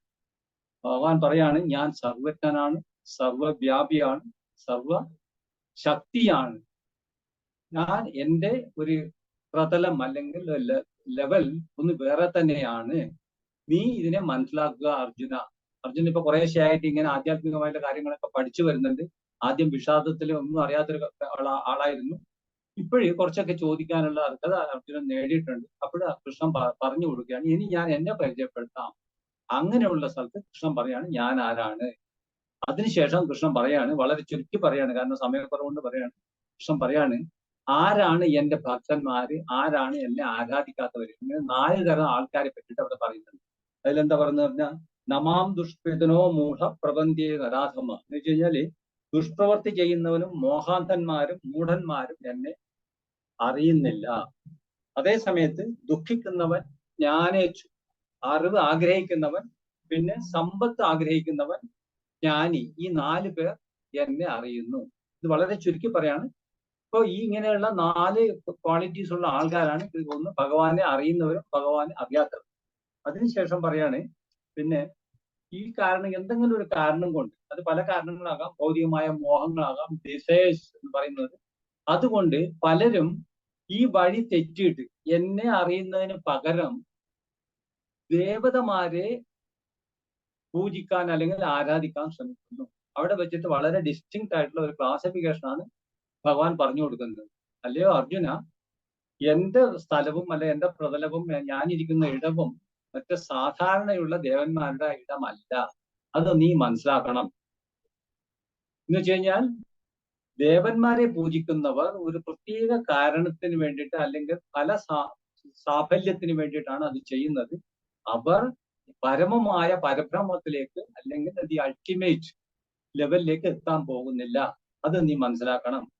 ദേവതയെ പൂജിക്കുന്നവർ ആ ദേവതയുടെ ആ ലെവലിലേക്ക് മാത്രം എത്തിയിട്ട് നമ്മൾ നേടിയെടുത്ത ആ പുണ്യത്തിന്റെ ഫലം അനുഭവിച്ചതിന് ശേഷം നമ്മൾ തിരിച്ച് വീണ്ടും സംസാര ചക്രത്തിലേക്ക് വരും. നേരെ മറിച്ച് എന്നിലേക്ക് എത്തിയവർ, എന്നെ ഭജിക്കുന്നവർ പരമമായ ആ സായുജ്യ പദത്തിലേക്ക് എത്തിച്ചേരും. അവിടെ വെച്ചിട്ട് നിനക്ക് മോക്ഷം ലഭിക്കും. അപ്പൊ ഇതാണ് അതിന്റെ വളരെ ഡിസ്റ്റിങ്ക്റ്റ് ആയിട്ടുള്ള അർത്ഥം. ശ്ലോകം അധ്യായം 7-ൻ്റെത്. പിന്നെ 8-നെ പറ്റിയിട്ട് നമ്മൾ വിശദമായിട്ട് സംസാരിച്ചതാണ്. അത് അക്ഷര ബ്രഹ്മയോഗം. അക്ഷരം എന്ന് പറഞ്ഞാൽ നശിക്കുന്നതും അക്ഷരം എന്ന് പറഞ്ഞാൽ നശിക്കാത്തതുമാണ്. ഈ അക്ഷര ബ്രഹ്മയോഗത്തിൽ പിന്നെ എന്താ സംഭവിക്കുന്നതെന്ന് വെച്ചാൽ, കൃഷ്ണൻ ഭഗവാൻ കൃത്യമായിട്ട് പറഞ്ഞു കൊടുക്കുകയാണ്. പിന്നെ അർജുനന്റെ ചില സംശയങ്ങൾക്ക് ഉത്തരമാണ്. അർജുൻ ഇവിടെ കൃത്യമായിട്ട് പറയുകയാണെങ്കിൽ ഒരു 7 ചോദ്യങ്ങളാണ് ശ്രീകൃഷ്ണനോട് ചോദിക്കുന്നത്. 6 ചോദ്യങ്ങളിൽ ആദ്യമായിട്ട് അർജുനൻ അറിയേണ്ടത് എന്താണെന്ന് പറഞ്ഞു കഴിഞ്ഞാൽ, കൃഷ്ണൻ ഇപ്പൊ വളരെ വളരെ ആധ്യാത്മികമായിട്ടുള്ള കാര്യങ്ങളൊക്കെ ഒരു ഹയർ ലെവലിലേക്കൊക്കെ സംസാരിക്കുമ്പോൾ അർജുനന് മനസ്സിലാവുന്നില്ല. അപ്പൊ അർജുനൻ ചോദിക്കുകയാണ്, ഈ ബ്രഹ്മം എന്താണെന്ന് എനിക്ക് മനസ്സിലാവുന്നില്ല കൃഷ്ണ. കർമ്മം എന്താണെന്ന് എനിക്ക് മനസ്സിലാവുന്നില്ല. ആധ്യാത്മം എന്താണ്? അതിഭൗതികം എന്താണ്? അതിവൈദികം എന്താണ്? ദൈവികം എന്താണ്? അതിജ്ഞാനം യത്നം എന്താണ്? അതിയത്നം എന്താണ്? ഇതെനിക്ക് അറിയില്ല എന്ന് പറയും. അപ്പൊ അതിനൊക്കെ കൃഷ്ണൻ വളരെ ഭംഗിയായിട്ട് ഓരോ കാര്യത്തിലും ഉത്തരം പറഞ്ഞു. ഈ 6 ചോദ്യങ്ങൾക്ക് കൃത്യമായിട്ടുള്ള ഉത്തരം പിന്നെ ഭഗവാൻ പറഞ്ഞു കൊടുക്കും. എന്താണ് ബ്രഹ്മം? അപ്പൊ അവിടെയാണ് പറയുന്നത്, ബ്രഹ്മം അക്ഷരമാണ്, നശിക്കാത്തതാണ്, ചിരമാണ്. അപ്പോ ആ ബ്രഹ്മമായിരിക്കണം നിന്റെ ലക്ഷ്യം. എല്ലാവരും ഏത് പിന്നെ രൂപത്തിൽ എന്നെ ഭജിച്ചാലും യോഗ ചെയ്ത് കഴിഞ്ഞാലും, അത് കർമ്മിയാണെങ്കിലും തപസ്സാണെങ്കിലും ധ്യാനമാണെങ്കിലും പിന്നെ ഭക്തിയാണെങ്കിലും, അവസാനം എന്നിലേക്ക് എത്തിച്ചേരാനുള്ള വഴി ഇതാണെന്ന് കൃഷ്ണൻ പറഞ്ഞു കൊടുക്കുകയാണ്. അവിടെ കൃഷ്ണൻ പറയുന്നുണ്ട്, എനിക്ക് ഏറ്റവും ഇഷ്ടം ജ്ഞാനിയെയാണെന്നും കൂടെ ഒരു വാക്ക് പറയുന്നത്. എനിക്ക് ഇവരിൽ എല്ലാവരെയും കൂടെ ഇതിൽ ശ്രേഷ്ഠൻ ഞാനാണ്. നേരത്തെ പറഞ്ഞല്ലോ 4 പേരാണ് ശ്രീകൃഷ്ണനെ അല്ല ഭഗവാനെ ആരാധിക്കുന്നവര്. അതിലൊന്ന് സമ്പത്തുണ്ടാക്കുന്നവൻ, ജ്ഞാനേച്ഛു അല്ലെങ്കിൽ ദുഃഖിതൻ, 4മത്തതാണ് ജ്ഞാനി. എല്ലാം അറിഞ്ഞിട്ടും, ഈ സത്യമെല്ലാം അറിഞ്ഞിട്ടും ഭഗവാനാണ് പരമമായ സത്യം എന്ന് മനസ്സിലാക്കിയിട്ട് ആ ഭഗവാനെ സേവിക്കുന്നവൻ അല്ലെങ്കിൽ ഭജിക്കുന്നവനാണ് എൻ്റെ ജ്ഞാനി. അവനാണ് എനിക്ക് ഏറ്റവും ഇഷ്ടമുള്ളവെന്ന് കൃഷ്ണൻ പറയുന്നത്. അപ്പോ ഈ സ്ഥിതിയിൽ വെച്ചിട്ട് പിന്നെ ഭഗവാൻ പറയാണ്, പിന്നെ ഈ 6 ചോദ്യങ്ങൾക്കുള്ള ഉത്തരം പറഞ്ഞു കൊടുത്തിട്ട് 7-മത്തെ ചോദ്യമാണ് പിന്നെ അർജുനന്റെ, അതിനേക്കാളൊക്കെ വളരെ കഠിനമായ ചോദ്യമാണ്. ഈ മരണസമയത്ത് ഞാൻ എങ്ങനെയാണ് മനസ്സിലാക്കുന്നത്, ഞാൻ നിങ്ങളിലേക്ക് എത്തിച്ചേരുമോ ഇല്ലയോ എന്നുള്ള ചോദ്യം അർജുനൻ ചോദിക്കും. മരണസമയത്ത് ടൈം ഓഫ് ഡെത്ത്. അപ്പൊ അവിടെ ശ്രീകൃഷ്ണൻ പറയാണ്, മരണത്തിനെ പറ്റിയുള്ള നല്ലൊരു വ്യാഖ്യാനം അവിടെ കൊടുക്കുന്നുണ്ട് അക്ഷരബ്രഹ്മ യോഗത്തിൽ. അതിൽ പറയാണ് എങ്ങനെയാണ് ഈ മരണം ജനനം എന്നുള്ള ആ സൈക്കിളിനെ പറ്റിയിട്ട് പറയാണ്. അപ്പൊ അവിടെ പറയാണ് യുഗത്തിനെ പറ്റിയിട്ട് പറയുന്നത്. നമുക്ക് 4 യുഗങ്ങൾ അറിയാം. എല്ലാം കൂടെ അതിൽ ഏകദേശം 43,20,000 വർഷങ്ങളാണ് ഒരു മഹായുഗം. ഈ 4 യുഗങ്ങളും ചേർന്നിട്ട് അങ്ങനെയുള്ള 1000 യുഗങ്ങൾ ചേർന്നാലാണ് ഒരു ബ്രഹ്മദേവന്റെ ഒരു ദിവസം. 1000 അങ്ങനെയുള്ള 1000 യുഗങ്ങൾ ചേരുമ്പോൾ ബ്രഹ്മാവിന്റെ ഒരു ദിവസമേ ആവും. അപ്പൊ പറയാണ് അവ്യക്തയിൽ നിന്ന് വ്യക്തമായ രൂപത്തോടു കൂടി ജീവജാലങ്ങൾ ഈ പ്രപഞ്ചത്തിലേക്ക് വരുന്നു. അത് ബ്രഹ്മാവിന്റെ ഒരു ദിവസത്തിന്റെ ആരംഭമാണ്. വൈകുന്നേരമാകുമ്പോൾ അല്ലെങ്കിൽ രാത്രി തുടങ്ങുമ്പോൾ, ബ്രഹ്മാവിന്റെ രാത്രി തുടങ്ങുമ്പോൾ എന്ന് വെച്ച് കഴിഞ്ഞാൽ അതിനുശേഷം ഈ 43,20,000 വർഷം കഴിഞ്ഞിട്ട് ബ്രഹ്മാവ് ഉറങ്ങാൻ പോകുമ്പോൾ അതുവരെ ബ്രഹ്മാവ് സൃഷ്ടിച്ച എല്ലാ ജീവജാലങ്ങളും ഇതേ വ്യക്തതയിൽ നിന്ന് അവ്യക്തതയിലേക്ക് മാറിപ്പോകുന്നു. അപ്പോ ഇങ്ങനെയുള്ള ഈ ജീവിതത്തിൽ നീ എന്നെ നേടാനുള്ളവർ ചെയ്യേണ്ടത് എന്താണ് എന്ന് എന്ന് പറയുന്ന ഭഗവാൻ പറയാണ്, എന്താണ് ചെയ്യേണ്ടത്? എന്നിൽ മാത്രം നീ ശ്രദ്ധ അർപ്പിച്ചുകൊണ്ട്, എന്നിൽ മാത്രം അവസാന കാലത്ത് ഹൃദയത്തിൽ മനസ്സിനെ കുടിയിരുത്തി പ്രാണനെ തലച്ചോറിലേറ്റി നീ എന്നെ ജപിക്കൂ അല്ലെങ്കിൽ എന്നെ ഭജിക്കൂ എങ്കിൽ അതാർക്കാണ്? ഇത് ബ്രഹ്മജ്ഞാനികൾക്കാണ് ഈ പറയുന്നത്. അപ്പൊ അതിൽ പറയുന്നത്, ഇത് കൂടാതെ പറയുന്നുണ്ട് ആരൊക്കെയാണ് ഈ ബ്രഹ്മജ്ഞാനികളിൽ ആരൊക്കെയാണ് മോക്ഷം പ്രാപിക്കുന്നവരെന്നും, ആർക്കൊക്കെ ബ്രഹ്മജ്ഞാനം വിവരം ഉണ്ടെങ്കിലും ജ്ഞാനികളാണെങ്കിലും ആർക്കൊക്കെയാണ് മോക്ഷം കിട്ടാത്തതെന്നും അതിൽ വളരെ കൃത്യമായിട്ട് പറയുന്നുണ്ട്. അതെന്ന് പറഞ്ഞാൽ പാത്ത് ഓഫ് ലൈറ്റ് എന്നാണ് പറയുന്നത്. വെളിച്ചത്തിന്റെ പാതയും ഇരുട്ടിന്റെ പാതയും രണ്ടിനെ പറ്റിയിട്ട് പറയുന്നുണ്ട്. അതിൽ എല്ലാം പറയുന്നുണ്ട്. എന്ന് വെച്ച് കഴിഞ്ഞാൽ അഗ്നി, വെളിച്ചം, പകല്, വെളുത്ത പക്ഷം മോക്ഷത്തിൻ്റെക്കുള്ള വഴികളാണ്. ആ സമയത്ത് മരിക്കുന്നവരൊക്കെ മോക്ഷത്തിലേക്ക് പ്രാപിക്കും. അല്ലാത്തവർ ഇരുട്ട്, കറുത്ത പക്ഷം, പുക, രാത്രി, ഈ സമയങ്ങളിൽ മരിക്കുന്നവരൊക്കെ എന്ന് വെച്ചാൽ ദി പാത്ത് ഓഫ് ഡാർക്ക്നെസ്, അവർക്ക് മോക്ഷം കിട്ടില്ല. അവർ വീണ്ടും ഈ സംസാര ചക്രത്തിൽ വീണ്ടും വീണ്ടും ഇങ്ങനെ കറങ്ങിക്കൊണ്ടേയിരിക്കും. അതുകൊണ്ട് നിന്റെ ലക്ഷ്യം എന്നിലായിരിക്കണം, നിനക്ക് മോക്ഷം കിട്ടും എന്നാണ് ഈ അക്ഷരബ്രഹ്മയോഗം പറയുന്നത്. ഞാൻ ഇതിനിപ്പോ കൂടുതൽ പറയാൻ ആഗ്രഹിക്കുന്നില്ല, സമയക്കുറവുണ്ട്. ഹരി ഓം. ഇനി നമുക്ക് പറ്റുവാണെങ്കിൽ ഒരു 15 മിനിറ്റില് നമ്മുടെ ഏറ്റവും ഇഷ്ടപ്പെട്ട രമാക്ക, ഗംഗാക്ക, പ്രീജിത അക്ക, ഇവർ 3 പേരും ഇഷ്ടപ്പെട്ട ശ്ലോകങ്ങളെ പറ്റി പറയുന്നു. അപ്പോൾ ഓൾറെഡി 7:30 പറ്റുവാണെങ്കിൽ 15 മിനിറ്റിൽ ഫിനിഷ് ചെയ്താൽ നമുക്ക് ലാസ്റ്റ് ഒരു 15 മിനിറ്റ് ഓപ്പൺ ഡിസ്കഷൻ ചെയ്യാം. അല്ലെങ്കിൽ ഓപ്പൺ ഡിസ്കഷൻ പിന്നെ എപ്പോഴും ഓപ്പൺ ചെയ്യാം. ഹരി ഓം. രമാക്ക. ഹരി ഓം. ഇവിടെ ഞാൻ പറയാൻ പോകുന്നത് അധ്യായം 2 സാംഖ്യയോഗത്തിലെ 20ാമത്തെ ശ്ലോകമാണ്. ന ജായത്തെ മ്രിയതേ വാ കദാചിത് നായം ഭൂത്വാ ഭവിതാ വാ ന ഭൂയഃ അജോ നിത്യ ശാശ്വതോയം പുരാണോ ന ഹന്യതേ ഹന്യമാനേ ശരീരേ. ഇത് കഠോപനിഷത്തിൽ നിന്നും ഉള്ള മന്ത്രമാണ്. നമുക്കറിയാം ഭഗവത്ഗീത മുഴുവനും തന്നെ ഉപനിഷത്ത് വേദമന്ത്രങ്ങളാണ് എന്ന്. അപ്പൊ ഇവിടെ പറയുന്നത് ഒരു ജ്ഞാനി, സത്യത്തെ അറിഞ്ഞ ഒരു ജ്ഞാനിയുടെ വാക്യമാണ് ഇത്. നായം ന ജായത്തെ, അതാണ് അയം ആത്മാ, ആത്മാവിനെ കുറിച്ചാണ് ഇവിടെ പറയുന്നത്. ഈ ആത്മാവ് ന ജായത്തെ, ജനിക്കുന്നില്ല, മ്രിയതേ ന മ്രിയതേ, മരിക്കുന്നുമില്ല, വാ കദാചിത്, ഒരിക്കലും തന്നെ ന ജായതേ ന മ്രിയതേ, മരിക്കുന്നില്ല, ജനിക്കുന്നില്ല, ജനിച്ചാലല്ലേ മരിക്കുള്ളൂ. നായം ഭൂത്വാ ഭവിതാ വാ ന ഭൂയഃ, അവിടെ ഒരിക്കലും അവിടെ ഉണ്ടാകുന്നുമില്ല, അതുപോലെ നഷ്ടപ്പെടുന്നുമില്ല. പിന്നെ എങ്ങനെയാണ് ആത്മാവ്? അജോ നിത്യ ശാശ്വത, അജഹ നിത്യ ശാശ്വതഃ യം പുരാണഃ. എന്താന്ന് പറയണ? ജനിക്കാത്തത്, ജന്മമില്ലാത്തത്, അതുപോലെ നിത്യമായിട്ടുള്ളതാണ്. ഒരിടത്തൊന്നും വന്നതല്ല, ഒരിക്കലും ഉണ്ടായതല്ല, ഇവിടെ നിത്യമായിട്ടുള്ളത് വീണ്ടും ശാശ്വതമായിട്ടുള്ളതാണ്. അതും പോരാഞ്ഞോ, പുരാതനമായിട്ടുള്ളത്. ആ പുരാതനമായ ആത്മാവിന് ഒരു മാറ്റമോ ഒന്നും ഇല്ലാതെ ഇരിക്കുന്നു. ന ഹന്യതേ എന്ന് പറയാണ്. എന്താണ്? ഒരാളാൽ ഹനിക്കുന്നതിന് സാധ്യമല്ല, കൊല്ലാൻ സാധിക്കുന്നില്ല. ഹന്യമാനേ, അതുപോലെ കൊല്ലപ്പെടാനും സാധിക്കില്ല. നമ്മളൊക്കെ പറയും അയാളെ കൊന്നു, പക്ഷെ അവിടെ കൊല്ലുന്നൊന്നുമില്ല.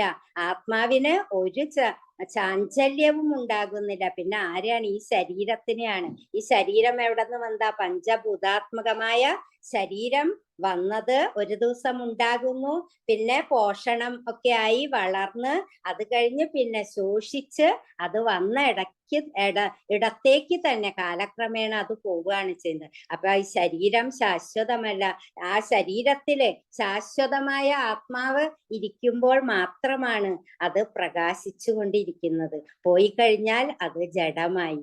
അപ്പൊ നമ്മൾ മനസ്സിലാക്കേണ്ട ഒരു കാര്യമാണ്, ഈ ആത്മാവ് ശരീരം എന്ന് പറയുന്നത് രണ്ടായിട്ടുള്ള കാര്യങ്ങളെ, ഒന്ന് ശാശ്വതമായതും ഒന്ന് അശാശ്വതമായതുമാണ്.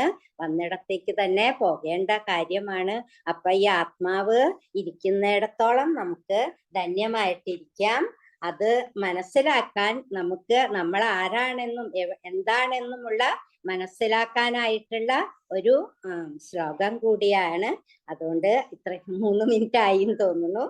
എന്തായാലും ധന്യവാദ, നമസ്തേ. പറയാൻ അവസരം തന്നതിന് എല്ലാവർക്കും നന്ദി, കേട്ടിരുന്നതിനും നന്ദി. ഹരി ഓം. ഹരി ഓം. എനിക്ക് ഏറ്റവും ഇഷ്ടപ്പെട്ട ഈ 8 അധ്യായങ്ങളിൽ എനിക്ക് ഏറ്റവും ഇഷ്ടപ്പെട്ട ശ്ലോകം 4-ാം അധ്യായത്തിലെ 7-ാമത്തെ ശ്ലോകം. യഥാ യഥാ ഹി ധർമ്മസ്യ ഗ്ലാനിർഭവതി ഭാരത അഭ്യുത്ഥാനമധർമ്മസ്യ തദാത്മാനം സൃജാമ്യഹം. എപ്പോഴൊക്കെയാണോ, അല്ലയോ ഭാരത, എപ്പോഴെല്ലാമാണോ ധർമാചരണത്തിന് താഴ്ചയുണ്ടാകുന്നത്, അധർമാചരണത്തിന് ഉന്നതി ഉണ്ടാകുന്നത്, അപ്പൊ ഞാൻ അവതാരം എടുക്കുന്നുള്ള ഭഗവാന്റെ ഒരു ഉറപ്പ്, നന്മയുടെ താഴ്ചയും തിന്മയുടെ ഉയർച്ചയും. ശരിക്ക് എപ്പോഴാണ് ഭഗവാൻ അവതാരം എടുക്കേണ്ടത് അത്യാവശ്യമാണ് എന്നുള്ളത് ഭഗവാന് മാത്രമേ അറിയുള്ളൂ. നമുക്ക് പറയാൻ അറിയില്ല. എപ്പോഴാണ് വരേണ്ടതെന്ന് ഭഗവാന് മാത്രമേ അറിയുള്ളൂ. ഉദാഹരണം പറയാനാണെന്ന് വെച്ചാൽ ഹിരണ്യകശിപു ധർമ്മം മറന്നു, അധർമ്മം പ്രചരിപ്പിച്ചുകൊണ്ടിരുന്നു, ഈശ്വരനെ മറന്നു. ധർമ്മിഷ്ഠനും ഈശ്വരഭക്തനുമായിരുന്ന സ്വന്തം മകൻ പ്രഹ്ലാദനെ ഉപദ്രവിക്കാൻ തുടങ്ങി. ഭഗവാന് മനസ്സിലായി ഇനി ഒരു നിമിഷം നോക്കിയിരുന്നിട്ട് കാര്യമില്ല. അങ്ങനെ ഭഗവാൻ നരസിംഹ അവതാരം എടുക്കുകയാണ് ഉണ്ടായത്. അപ്പം ഭഗവാൻ അവതാരം എടുത്തു വരിക, ഒരു യുഗത്തിലെ ധർമ്മം നശിക്കുന്നു എന്ന് കാണുമ്പം ഭഗവാൻ എന്താ ചെയ്യണത്? സ്നേഹത്തോടെയാണ് നമ്മള് ആ ഒരു ധർമ്മം പുനഃസ്ഥാപിക്കാൻ വേണ്ടി വരുന്നത്. ഭഗവാൻ കാണിച്ചു തരികയാണ്, ഇങ്ങനെയാണ് കേട്ടോ നിങ്ങളൊക്കെ ആവേണ്ടത്. എത്ര സുന്ദരമായിട്ടാണ് ആ ശ്ലോകം ഭഗവാൻ പറഞ്ഞിരിക്കുന്നത്.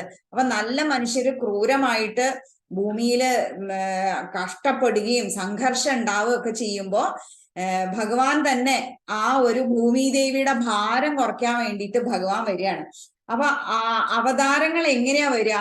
കുറേ സ്നേഹം കൊണ്ടാ വരിക. സ്നേഹിച്ചിട്ട്, അപ്പൊ ഈ ഇത്രയും ഭഗവാന്റെ സ്നേഹം കാണുമ്പോ നമുക്ക് എന്താ ഉണ്ടാവുക? നമ്മൾ ഭഗവാനിലേക്ക് ഓട്ടോമാറ്റിക് ആയിട്ട് അടുക്കും, അല്ലെ? സ്നേഹം കാണുമ്പോൾ നമ്മൾ സ്നേഹത്തിലേക്ക് പോകും. അപ്പൊ നമ്മൾ സ്നേഹത്തിലേക്ക് പോകുമ്പോ ഭഗവാൻ എന്താ ചെയ്യണത്? ഭഗവാൻ നമ്മളെ മറ്റുള്ള ആഗ്രഹങ്ങളൊക്കെ വെടിഞ്ഞിട്ട് മോക്ഷത്തിലേക്ക് എത്താൻ വേണ്ടിയിട്ടുള്ള ഒരു എക്സസൈസ് ആണ് തരുന്നത്. അതാണ് പലപ്പോഴും നമുക്ക് പല കാര്യങ്ങളും വരുമ്പോൾ വിചാരിക്കും, ഈശ്വര അതെന്താ അങ്ങനെ, എന്തിനാ അങ്ങനെ കഷ്ടപ്പെടുത്തണം, എന്തിനാ അങ്ങനെ ബുദ്ധിമുട്ടുണ്ടാക്കണം? നമ്മുടെ പാപഭാരങ്ങളൊക്കെ ഭഗവാൻ കുറയ്ക്കുകയാണ്. ഒക്കെ ലഘൂകരിച്ചാലേ മോക്ഷത്തിലേക്ക് എത്താൻ പറ്റുള്ളൂ. നമ്മളാണെങ്കിൽ ഭഗവാനെ ഗുരുവായൂരപ്പാ എന്ന് വിളിച്ച് നടക്കുകയാണ്. അപ്പൊ ഈ ഗുരുവായൂരപ്പാ വിളിച്ച് നടക്കണം. നിങ്ങൾ ഗുരുവായൂരപ്പാ വിളിച്ച് നടക്കാനുള്ളവരല്ല, നിങ്ങൾ ഗുരുവായൂരപ്പനിൽ എത്താനുള്ളവരാണ് എന്ന് ഭഗവാൻ കാണിച്ചു തരികയാണ്, ഭഗവാന്റെ ആ ഒരു സ്നേഹം കൊണ്ട്. അപ്പൊ നമ്മൾ ഈ കഷ്ടപ്പാടൊക്കെ സന്തോഷത്തോടെ അനുഭവിക്കണം. അല്ലെങ്കിൽ കഷ്ടപ്പാടില് ഭഗവാനെ കുറ്റം പറയണ്ട. അല്ലെങ്കിൽ ഇത് ഇങ്ങനെ ഓരോന്ന് ഉണ്ടാവണ സമയത്ത് മനസ്സുകൊണ്ട് വെപ്രാളപ്പെടണ്ട. എന്താ വെച്ചാ ഭഗവാൻ നമ്മളുടെ കൂടെ ഉണ്ട്, നമ്മളെ പിടിക്കാൻ ഭഗവാൻ ഉണ്ട്, വീഴ്ത്തില്ല ഭഗവാൻ, നമ്മളെ അപ്പത്തേക്ക് പിടിച്ച് രക്ഷപ്പെടുത്തും. അപ്പൊ ധർമ്മ സംസ്ഥാപനത്തിനായിട്ടാണ് ഭഗവാൻ അവതരിക്കുന്നത്. ഭഗവാൻ അവതരിക്കുന്നത് മനുഷ്യനായിട്ടാണ്. എന്തിനാ മനുഷ്യനായിട്ട് അവതരിക്കണേ? മനുഷ്യനായിട്ട് അവതരിച്ചാലേ എങ്ങനെയാണ് ജീവിക്കേണ്ടതെന്ന് കാണിച്ചു തരാൻ പറ്റുള്ളൂ. ഭഗവാൻ കൃഷ്ണൻ, ഭഗവാൻ രാമൻ എല്ലാവരും നമുക്ക് കാണിച്ചു തന്നു എങ്ങനെ ജീവിക്കണം. എന്തൊക്കെ തത്വങ്ങൾ നമുക്ക് ഭഗവാന്റെ അടുത്ത് നിന്ന് എടുക്കാൻ പറ്റും. അപ്പൊ എപ്പോഴാ ഭഗവാൻ വരുന്നത്? ധർമ്മത്തിന് ച്യുതി ഉണ്ടാവുമ്പോ. ധർമ്മത്തിന് ച്യുതി ഉണ്ടാവുമ്പം നമ്മളെ മാതിരി സത്സംഗികള് നമ്മൾ എന്ത് ചെയ്യണം? ഭഗവാനെ അന്വേഷിച്ചു പോകണം. അപ്പൊ ഭഗവാനെ അന്വേഷിച്ചു പോകുമ്പോ എന്താ നമ്മൾ ചെയ്യേണ്ടത്? നമ്മള് ഭഗവാന്റെ ആ സ്നേഹം എടുത്തിട്ട് ഭഗവാന്റെ അടുത്തേക്ക് കൂടുതൽ അടുക്കണം. ഒരു ചെറിയ കഥ, ഒരു ചിന്ന കഥ. അതായത് ഒരിക്കല് അക്ബർ ചക്രവർത്തിക്ക് ഭയങ്കര പുച്ഛായിരുന്നു. അക്ബർ ചക്രവർത്തി ചോദിക്കുത്രേ, ഇതെന്തിനാ ഇങ്ങനെ ദൈവം ഇങ്ങനെ അവതരിക്കണേ? എന്താ പറയാ, കുറെ ദേവഗണങ്ങളൊക്കെ ഉണ്ടെന്നല്ലേ പറഞ്ഞ, എന്നാ അവരിനെ അല്ലെങ്കിൽ അയച്ചാ പോലെ, ദൈവത്തിന് തന്നെ ഇത് വരണോ രക്ഷിക്കാൻ വേണ്ടിയിട്ട് എന്നൊക്കെ. അപ്പൊ ടാൻസൻ മന്ത്രി പറഞ്ഞു അത്രേ, ഒരാഴ്ച സമയം തന്നാ ഞാൻ പറഞ്ഞുതരാം. അപ്പൊ അങ്ങനെ ഇവര് അടുത്ത ഒരാഴ്ച കഴിഞ്ഞപ്പോ മന്ത്രിക്ക് അറിയാലോ എന്താ പറയാ രാജാവിന്റെ ഇതുകൾ എന്തൊക്കെയാണെന്ന്, ടൂർ പ്രോഗ്രാം എന്തൊക്കെയാണെന്ന്. ഒരാഴ്ച കഴിഞ്ഞപ്പോ ഒരു ഇതുണ്ടായി ഇത്ര, എന്താ പറയാ, ഒരു ഉല്ലാസ ബോട്ടില് അവരിങ്ങനെ നദിയിൽ കൂടെ പോവാണ്. അപ്പൊ നദിയിൽ കൂടെ കുറച്ചു ദൂരം യാത്ര ചെയ്തപ്പം ടാൻസൻ എന്ത് ചെയ്തു ഇത്രേ, ഒരു വലിയ പാവ അതിനെടുത്ത് വെള്ളത്തിലേക്ക് അങ്ങോട്ട് ഇട്ടു. വെള്ളത്തിലേക്ക് ഇട്ടതും മാത്രല്ല ഉറക്കെ പറഞ്ഞു, രാജകുമാരൻ വെള്ളത്തിൽ വീണേന്ന് പറഞ്ഞു. ഇത് കേക്കലും രാജാവ് ഒരൊറ്റ ചാട്ടം വെള്ളത്തിനുള്ളിലേക്ക്. അപ്പൊ ടാൻസൻ പറഞ്ഞു, പാവയാട്ടോ വെള്ളത്തിൽ വീണത്, രാജാവിന്റെ മകൻ സുരക്ഷിതനാണ്. രാജാവിന് അങ്ങോട്ട് ദേഷ്യം വരും. രാജാവ് പറയും, കള്ളത്തിനും പറഞ്ഞല്ലേ. അപ്പോ ടാൻസൻ പറഞ്ഞു കൊടുക്കും, ഈശ്വരൻ ധർമ്മത്തെ രക്ഷിക്കാൻ വേണ്ടി സ്വയം അവതാരം എടുക്കുന്നു എന്ന് ഞാന് എന്താ പറയാ പറഞ്ഞിരുന്നു. വേറെ ആരെയും നിയോഗിക്കില്ല. അതൊരു ഹിന്ദുക്കളുടെ ഒരു വിശ്വാസമാണ്. അത് ബോധ്യപ്പെടുത്താൻ ഇതേ മാർഗം ഉണ്ടായിരുന്നല്ലോ. നിങ്ങള് ഈശ്വരൻ സ്നേഹിക്കുന്ന പുത്രൻ ധർമ്മമാണ്. അക്ബറിനെ രക്ഷിക്കാൻ ബോട്ടിൽ ഇഷ്ടംപോലെ, അക്ബറിന്റെ മകനെ രക്ഷിക്കാൻ ബോട്ടിൽ ഇഷ്ടംപോലെ ആൾക്കാരുണ്ടായിരുന്നു. അവരോട് ആരോടെങ്കിലും പറയായിരുന്നു, എടുത്ത് ചാട് കുഞ്ഞിനെ രക്ഷിക്ക് എന്ന് പറയായിരുന്നു അല്ലെ. പക്ഷെ കുഞ്ഞിനോടുള്ള സ്നേഹം കൊണ്ടും സമയക്കുറവ് കൊണ്ടും അദ്ദേഹം സ്വന്തം എടുത്ത് അങ്ങോട്ട് ചാടി. അപ്പൊ ധർമ്മത്തിന്റെ ച്യുതി ഇതുപോലുള്ള ഒരു ദുരന്തമാണ്. ധർമ്മച്യുതി എന്ന് പറഞ്ഞാൽ ഭൂമിയിൽ ഇനി അതിൽ പരം വേറൊരു വിപത്ത് വരാനില്ല. അപ്പൊ ഭഗവാൻ ഈശ്വരനായിട്ട് അവതാരം എടുത്തേ മതിയാവുള്ളൂ. ഈശ്വരനോ മനുഷ്യനോടുള്ള സ്നേഹം കൊണ്ടാണ്, അത്രയും അകമഴിഞ്ഞ സ്നേഹം നമ്മളോടുള്ളതുകൊണ്ടാണ് ഭഗവാൻ ആ സമയം ഓടി വരുന്നത്. വെച്ചാൽ നമ്മളെല്ലാരും ഭഗവാന്റെ മക്കളാണ്. അപ്പൊ നമുക്ക് വേണ്ടിയിട്ട്, നമ്മളെ രക്ഷിക്കാൻ വേണ്ടിയിട്ടാണ് ഭഗവാൻ ഓടിയെത്തുന്നത്. അപ്പം ഈ ഒരു വിശ്വാസം നമുക്ക് എല്ലാവർക്കും ഉണ്ടാവണം. അതേമാതിരി തന്നെ ഈ ഒരു എന്താ പറയാ ചെറിയ കാര്യം എപ്പോഴും മനസ്സിൽ വെക്കുക.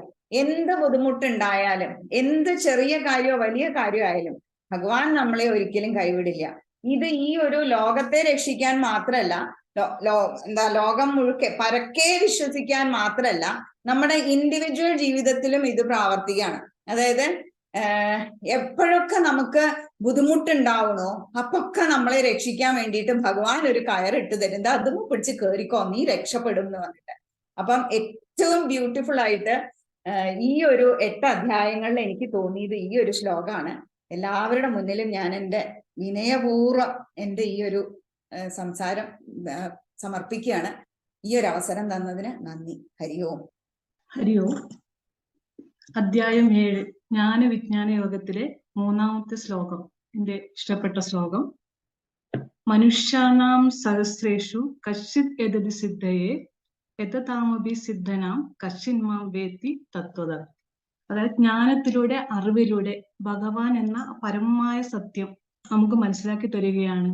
ഇവിടെ ആയിരക്കണക്കിന് ആൾക്കാരുകൾ, കുറച്ചു പേർ മാത്രമേ യജ്ഞം ചെയ്യുന്നുള്ളൂ, ബാക്കിയുള്ളവരൊക്കെ യജ്ഞം ചെയ്യുന്നില്ല എന്നാണ് ഭഗവാൻ പറയുന്നത്.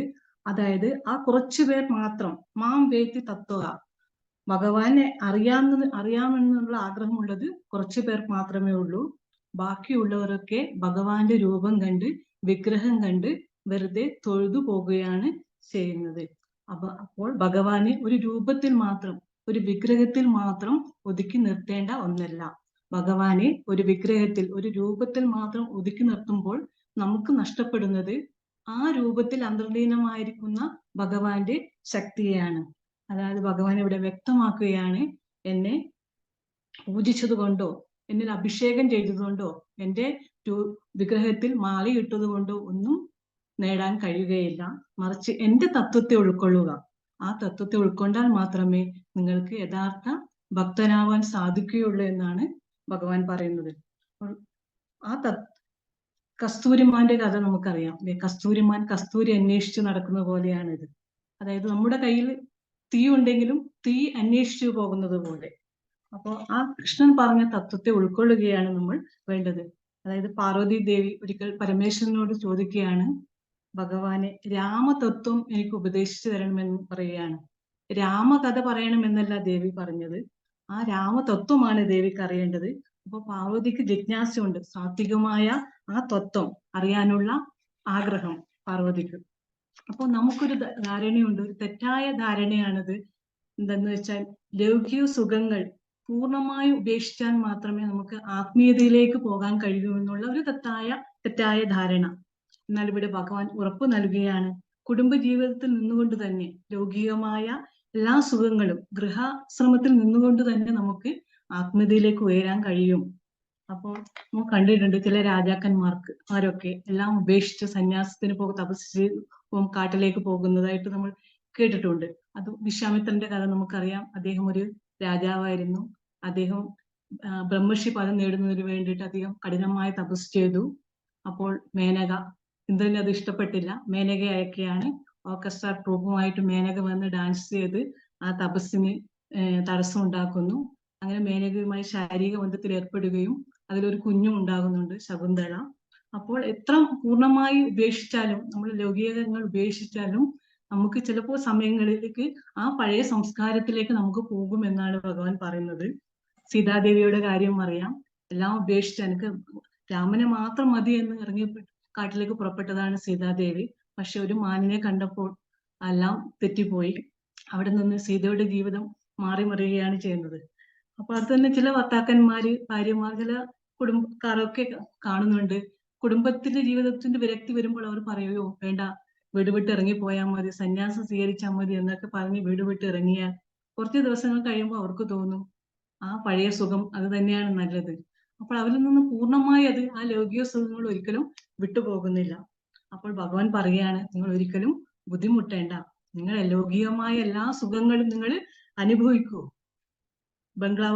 വലിയ ബംഗ്ലാവിൽ നിങ്ങൾ താമസിച്ചോളൂ, കാർ ഉപയോഗിച്ചോളൂ. അതുപോലെ തന്നെ പലതും നമുക്കുള്ള ആഡംബര വസ്തുക്കളൊക്കെ ഉപയോഗിച്ചുകൊണ്ട് തന്നെ എല്ലാ സുഖ സൗകര്യങ്ങളും നിലനിർത്തിക്കൊണ്ട് തന്നെ നിങ്ങൾ ആത്മീയമായി നിങ്ങൾക്ക് ഉയരാൻ കഴിയും. അപ്പോൾ ആത്മീയത എന്ന് പറയുന്നത് ബാഹ്യമായ ഒന്നല്ല, അത് ആന്തരികമായ ഒന്നാണ്. നമ്മുടെ മനസ്സിൽ നിന്നാണ് അത് വരുന്നത്. നമ്മളുടെ ആ ശക്തിയെ ഉയർത്തുന്നതോടൊപ്പം തന്നെ നമ്മൾ ഉയരുകയും അതുപോലെ തന്നെ നമുക്ക് മറ്റുള്ളവരെ ഉയർത്തുവാനും കഴിഞ്ഞാൽ അതാണ് വലിയൊരു ആത്മീയമായ ശക്തി, അതാണ് വലിയൊരു ഭക്തി എന്നാണ് ഭഗവാൻ പറയുന്നത്. ഞാൻ നേരത്തെ പറഞ്ഞു കസ്തൂരിമാന്റെ കസ്തൂരി അന്വേഷിച്ച് നടക്കുന്നത്.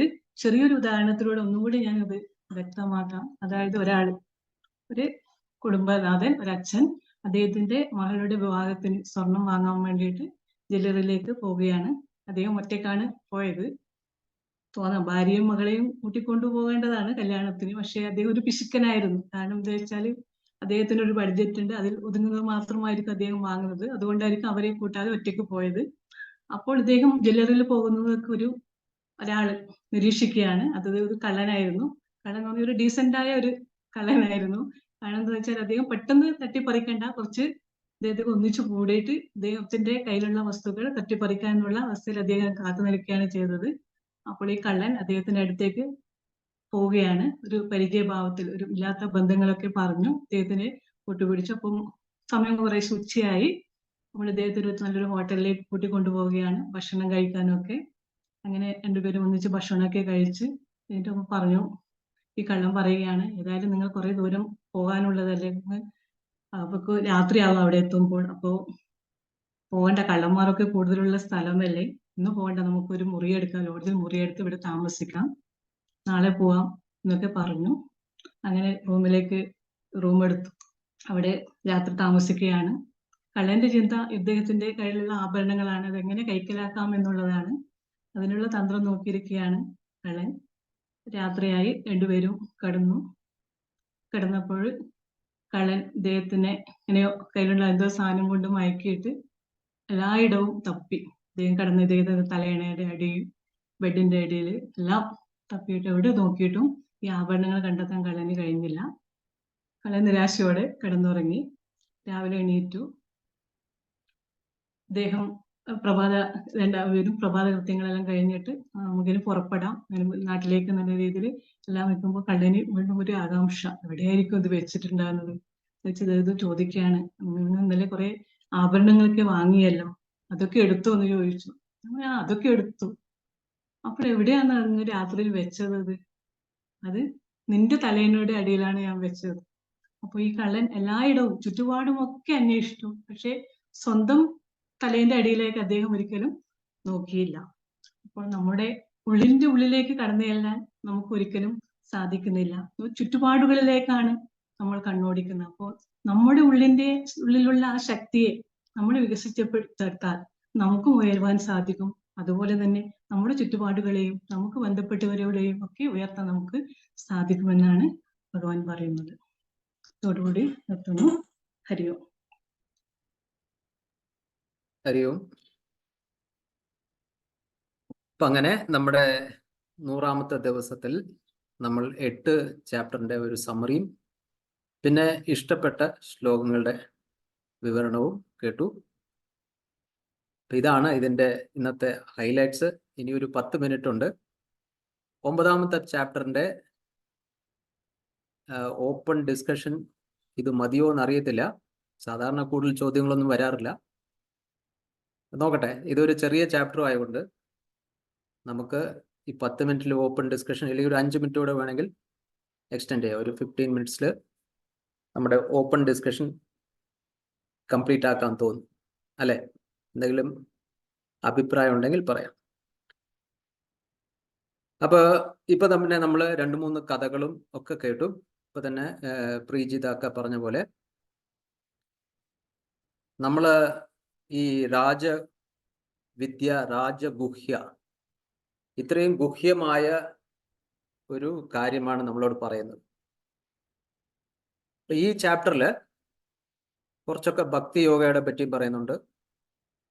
പിന്നെ എങ്ങനത്തെ ഒക്കെ ഭക്തന്മാരുണ്ട്, സകാമ, നിഷ്കാമ, ഇങ്ങനത്തെ കാര്യങ്ങളും പറയുന്നു. പിന്നെ ഈ വിദ്യയും പറയുന്നു, ജ്ഞാനവും വിജ്ഞാനവും ഇതൊക്കെ പറയുന്നു. ഏകദേശം ഇതിൽ എന്തെങ്കിലും സംശയമോ ഇല്ലെങ്കിൽ എന്തെങ്കിലും ഒരു കാര്യം ആഡ് ചെയ്യണമെങ്കിൽ, ചോദ്യങ്ങൾ എന്തെങ്കിലും ഉണ്ടെങ്കിൽ ചോദിക്കാം.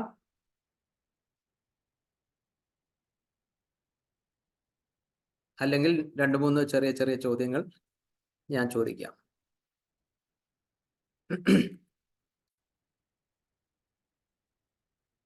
കൃഷ്ണൻ പറയുന്നു അർജുനനോട്, നീ അനസൂയ, നിനക്ക് അസൂയ ഒന്നുമില്ല, നീ കുറ്റമൊന്നും എപ്പോഴും കണ്ടുപിടിക്കാറില്ല, നിനക്ക് ഞാൻ പറയുന്നതിൽ വിശ്വാസമുണ്ട്, അതുകൊണ്ട് ഞാൻ നിന്നോട് പറയാം. പ്രവക്ഷ്യാമി അനസൂയ വേ, അങ്ങനെ കണ്ടോ തോന്നുന്നു ആദ്യത്തെ ലൈനിലുള്ളത്. അപ്പൊ ചോദ്യം ഇതാണ്, ഈ തത്വമസി എന്നൊക്കെ പറയുന്നത് ഇപ്പൊ എല്ലായിടത്തും എഴുതി വെച്ചിട്ടുണ്ട്. ശബരിമലയിൽ ആയിരക്കണക്കിനും ലക്ഷക്കണക്കിന് ആൾക്കാരാണ് ഇത് കണ്ടതും ഇല്ലെങ്കിൽ ഇപ്പൊ ഉപനിഷത്തിൽ പഠിച്ചതും ഇതെല്ലാം.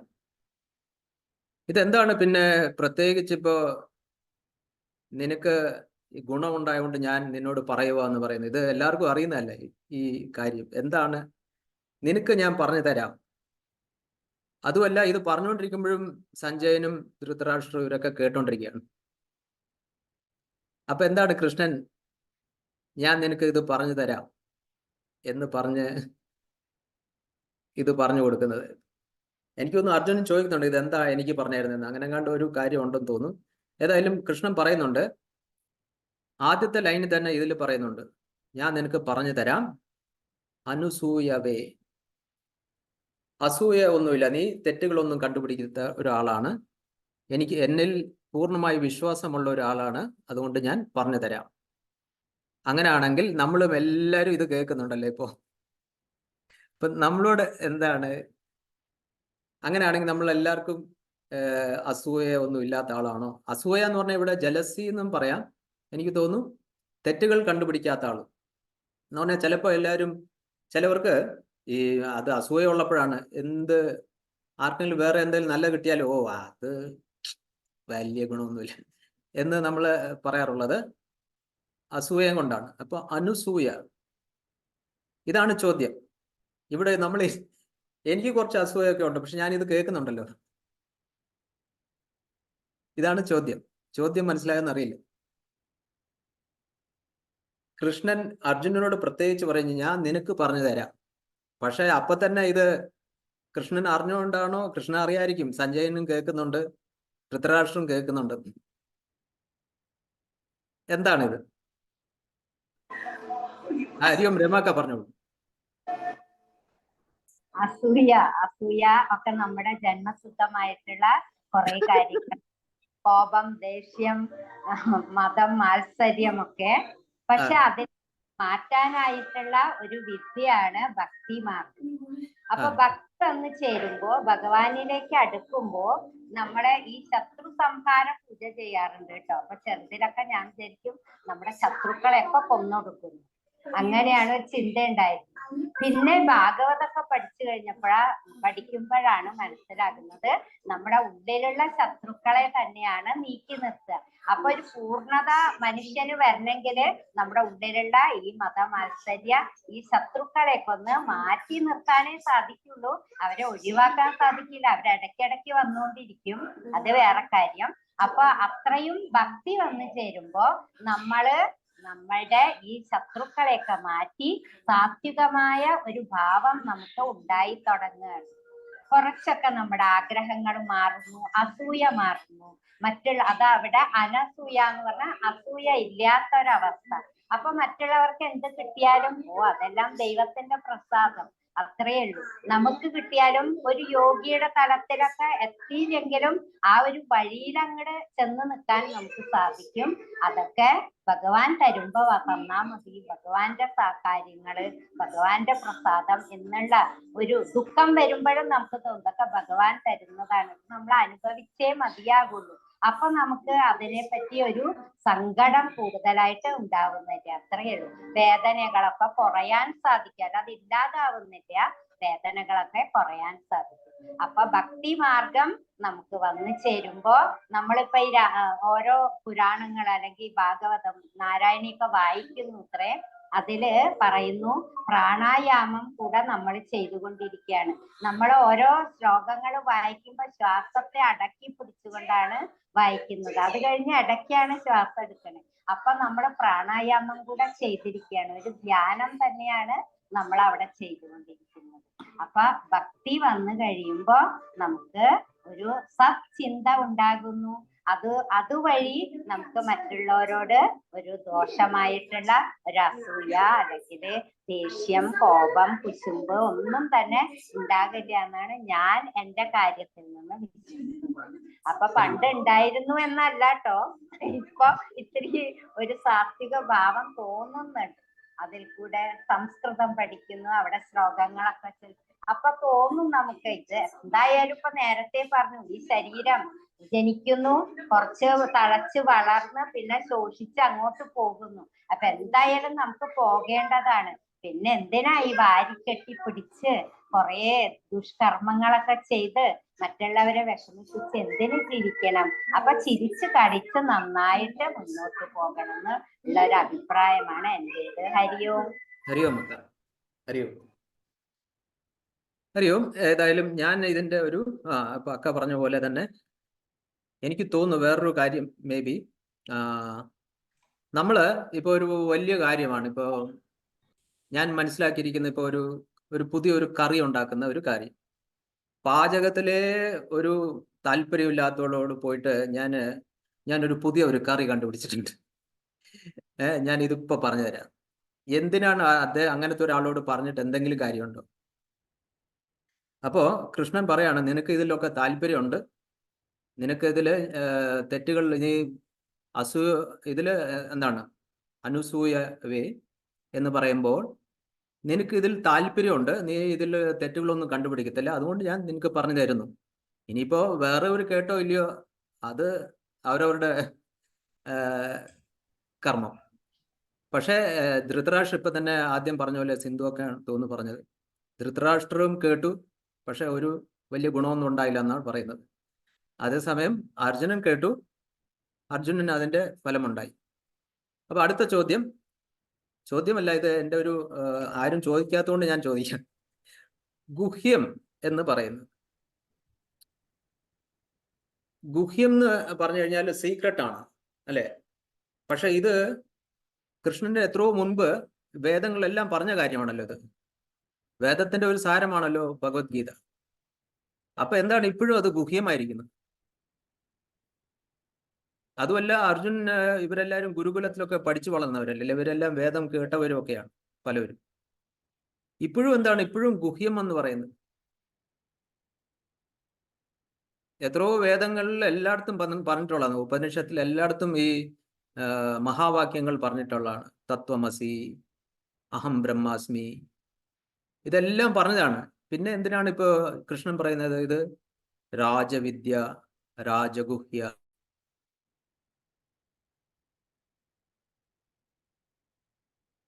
ഇതാണ് എൻ്റെ ഒരു ചോദ്യം. ഇത് ചുമ്മാതെ ഉണ്ടാക്കിയതല്ല, എനിക്ക് ശരിക്കുള്ള ഒരു ചോദ്യമാണ്. ഹരിയോ, ഏതായാലും അതിന്റെ ഉത്തരം കൂടെ, എൻ്റെ അറിവിലുള്ള ഉത്തരം ഞാൻ പറയാം. ഇത് ഉത്തരം ഫുൾ ഉത്തരം അറിയില്ല എനിക്ക്. ഏതായാലും പറഞ്ഞോളൂ. ആരും പറയുന്നില്ലെങ്കിൽ ഞാൻ ട്രൈ ചെയ്യാം. പറഞ്ഞോളൂ.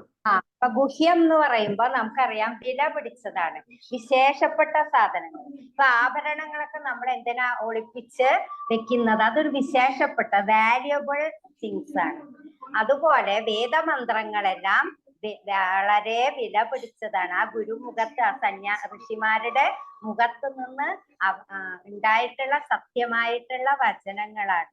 അപ്പൊ അതിനെ പണ്ട് കാലത്ത് അങ്ങനെ എല്ലാവർക്കും ഉപദേശിച്ചു കൊടുത്തിരുന്നില്ല. ആരാണോ കാംക്ഷിക്കുന്നത് അവർക്ക് മാത്രമേ ഉപദേശിച്ചു കൊടുക്കാവൂ എന്നൊരു നിയമമുണ്ട്. എല്ലാവർക്കും കയറി വഴിയെ പോണവനെയൊക്കെ വിളിച്ച് നമ്മള് പിന്നെ ഈ പുരാണങ്ങളൊന്നും പഠിപ്പിക്കാറില്ല. ആരാണോ ജിജ്ഞാസയോടുകൂടി വരുന്നത് അവർക്ക് മാത്രമേ ഉപദേശിക്കാൻ പാടുള്ളൂ എന്നുള്ള നിയമമുണ്ട്. അതുകൊണ്ടായിരിക്കണം ഗുഹ്യം എന്ന് പറഞ്ഞത് എന്ന് വിചാരിക്കുന്നു. അപ്പൊ ഈ അർജുനനോട് പറയുന്നത് അർജുനൻ അതിന്റെ തലത്തിൽ എത്തിയിരിക്കുന്നു എന്നതുകൊണ്ടായിരിക്കാം ആ ഗുഹ്യമായ ഉപദേശങ്ങൾ അർജുനന് കൊടുത്തത്.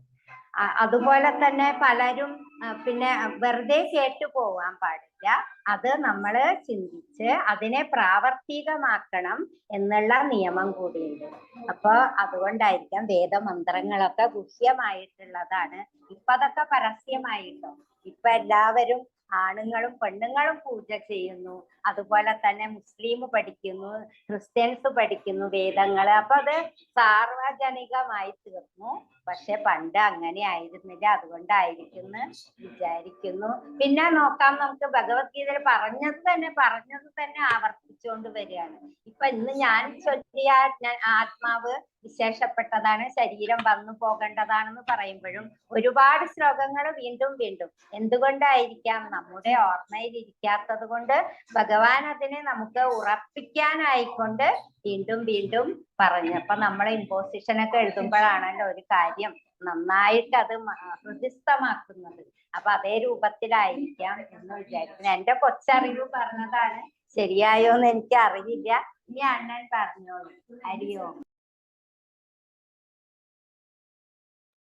ഞാൻ പറയണ്ടെന്ന് വിചാരിക്കും. ഓക്കെ, ഹരിയും.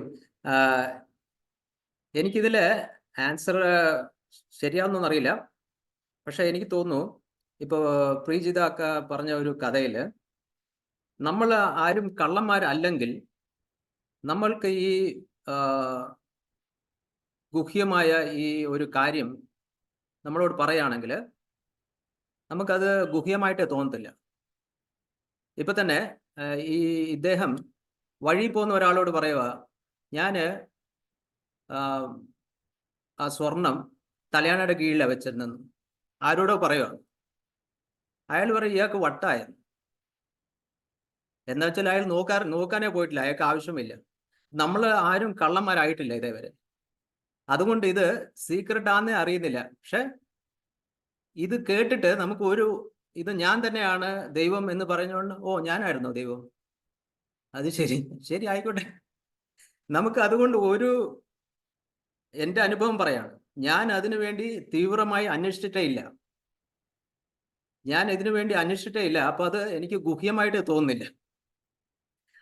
അതുകൊണ്ടാണ് ഞാൻ ചോദ്യം ചോദിച്ചത് തന്നെ. എനിക്കിത് ഗുഹ്യമായിട്ട് തോന്നുന്നില്ലല്ലോ. എന്താന്ന് വെച്ചാൽ ഞാൻ അന്വേഷിച്ചിട്ടേ ഇല്ല,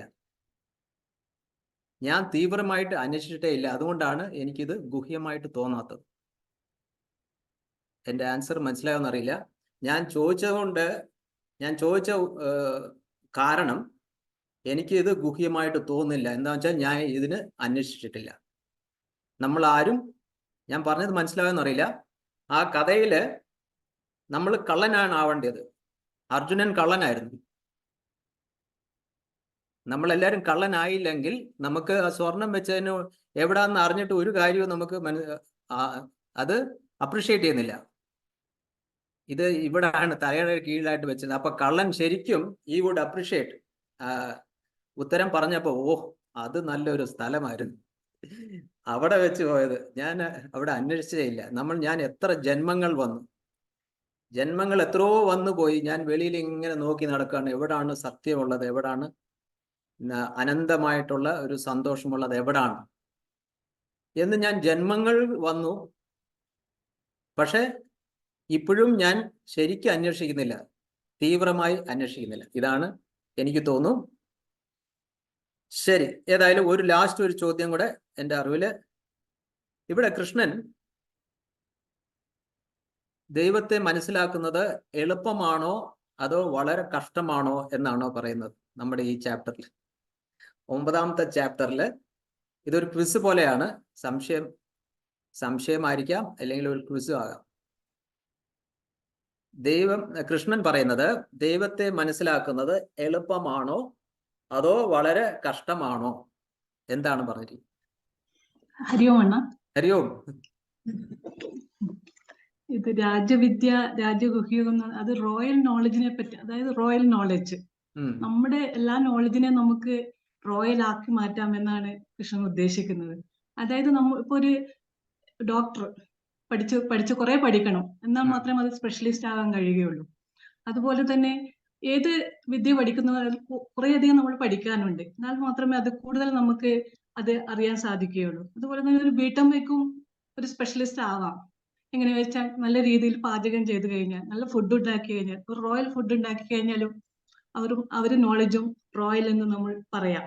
അപ്പൊ നമ്മൾ പലപ്പോഴും നമ്മുടെ മറ്റുള്ളവരുടെ പ്രവർത്തികളെ നമ്മൾ അകന്ന് നിന്ന് വീക്ഷിക്കാറുണ്ട്.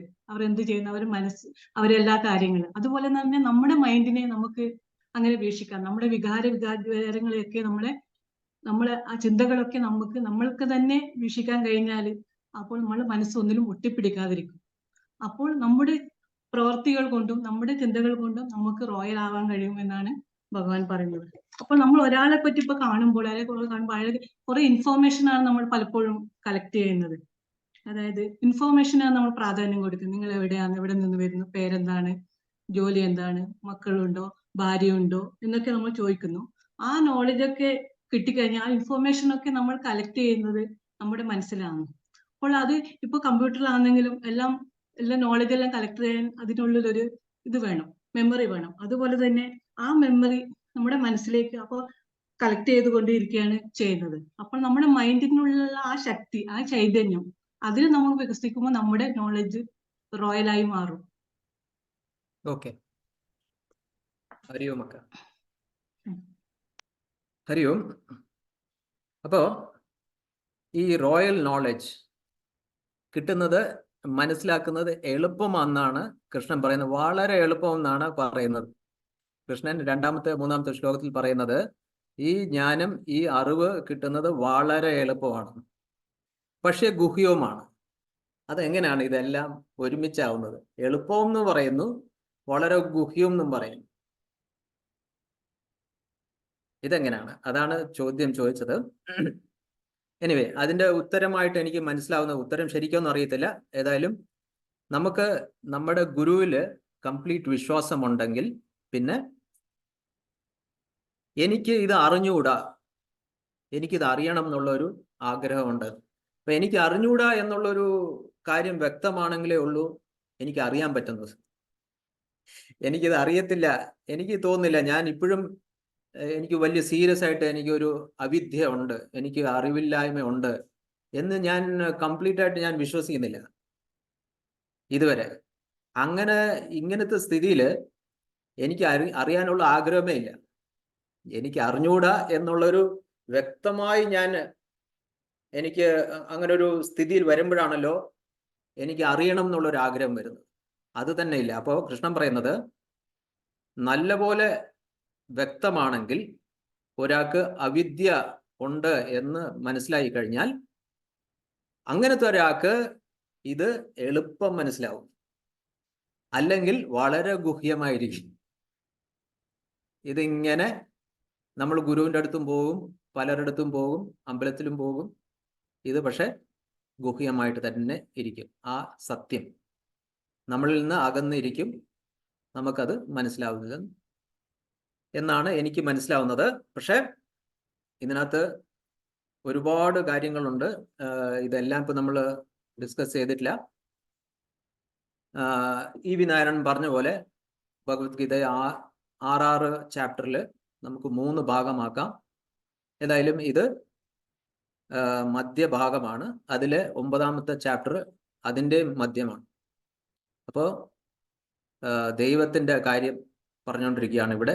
എന്താണ്, എവിടാണ് ദൈവമുള്ളത്, ആരാണ് ദൈവം എന്നുള്ള ഒരു കാര്യമാണ് നമ്മൾ 9ാമത്തെ ചാപ്റ്ററിൽ കണ്ടിരിക്കുന്നത്. സമയം 10 മിനിറ്റ് എക്സ്ട്രാ ആയി, ക്ഷമിക്കണം. എല്ലാവരും നേരെ ഇരിക്കാം, കൈകൾ നമസ്കാര സ്ഥിതി, കണ്ണുകൾ അടയ്ക്കാം. ഓം സർവേ ഭവന്തു സുഖിനഃ, സർവേ സന്തു നിരാമയ, സർവേ ഭദ്രാണി പശ്യന്തു, മാ കശ്ചിത് ദുഃഖഭാഗ് ഭവേത്. ഓം ശാന്തി ശാന്തി ശാന്തി. ഹരി ഓം.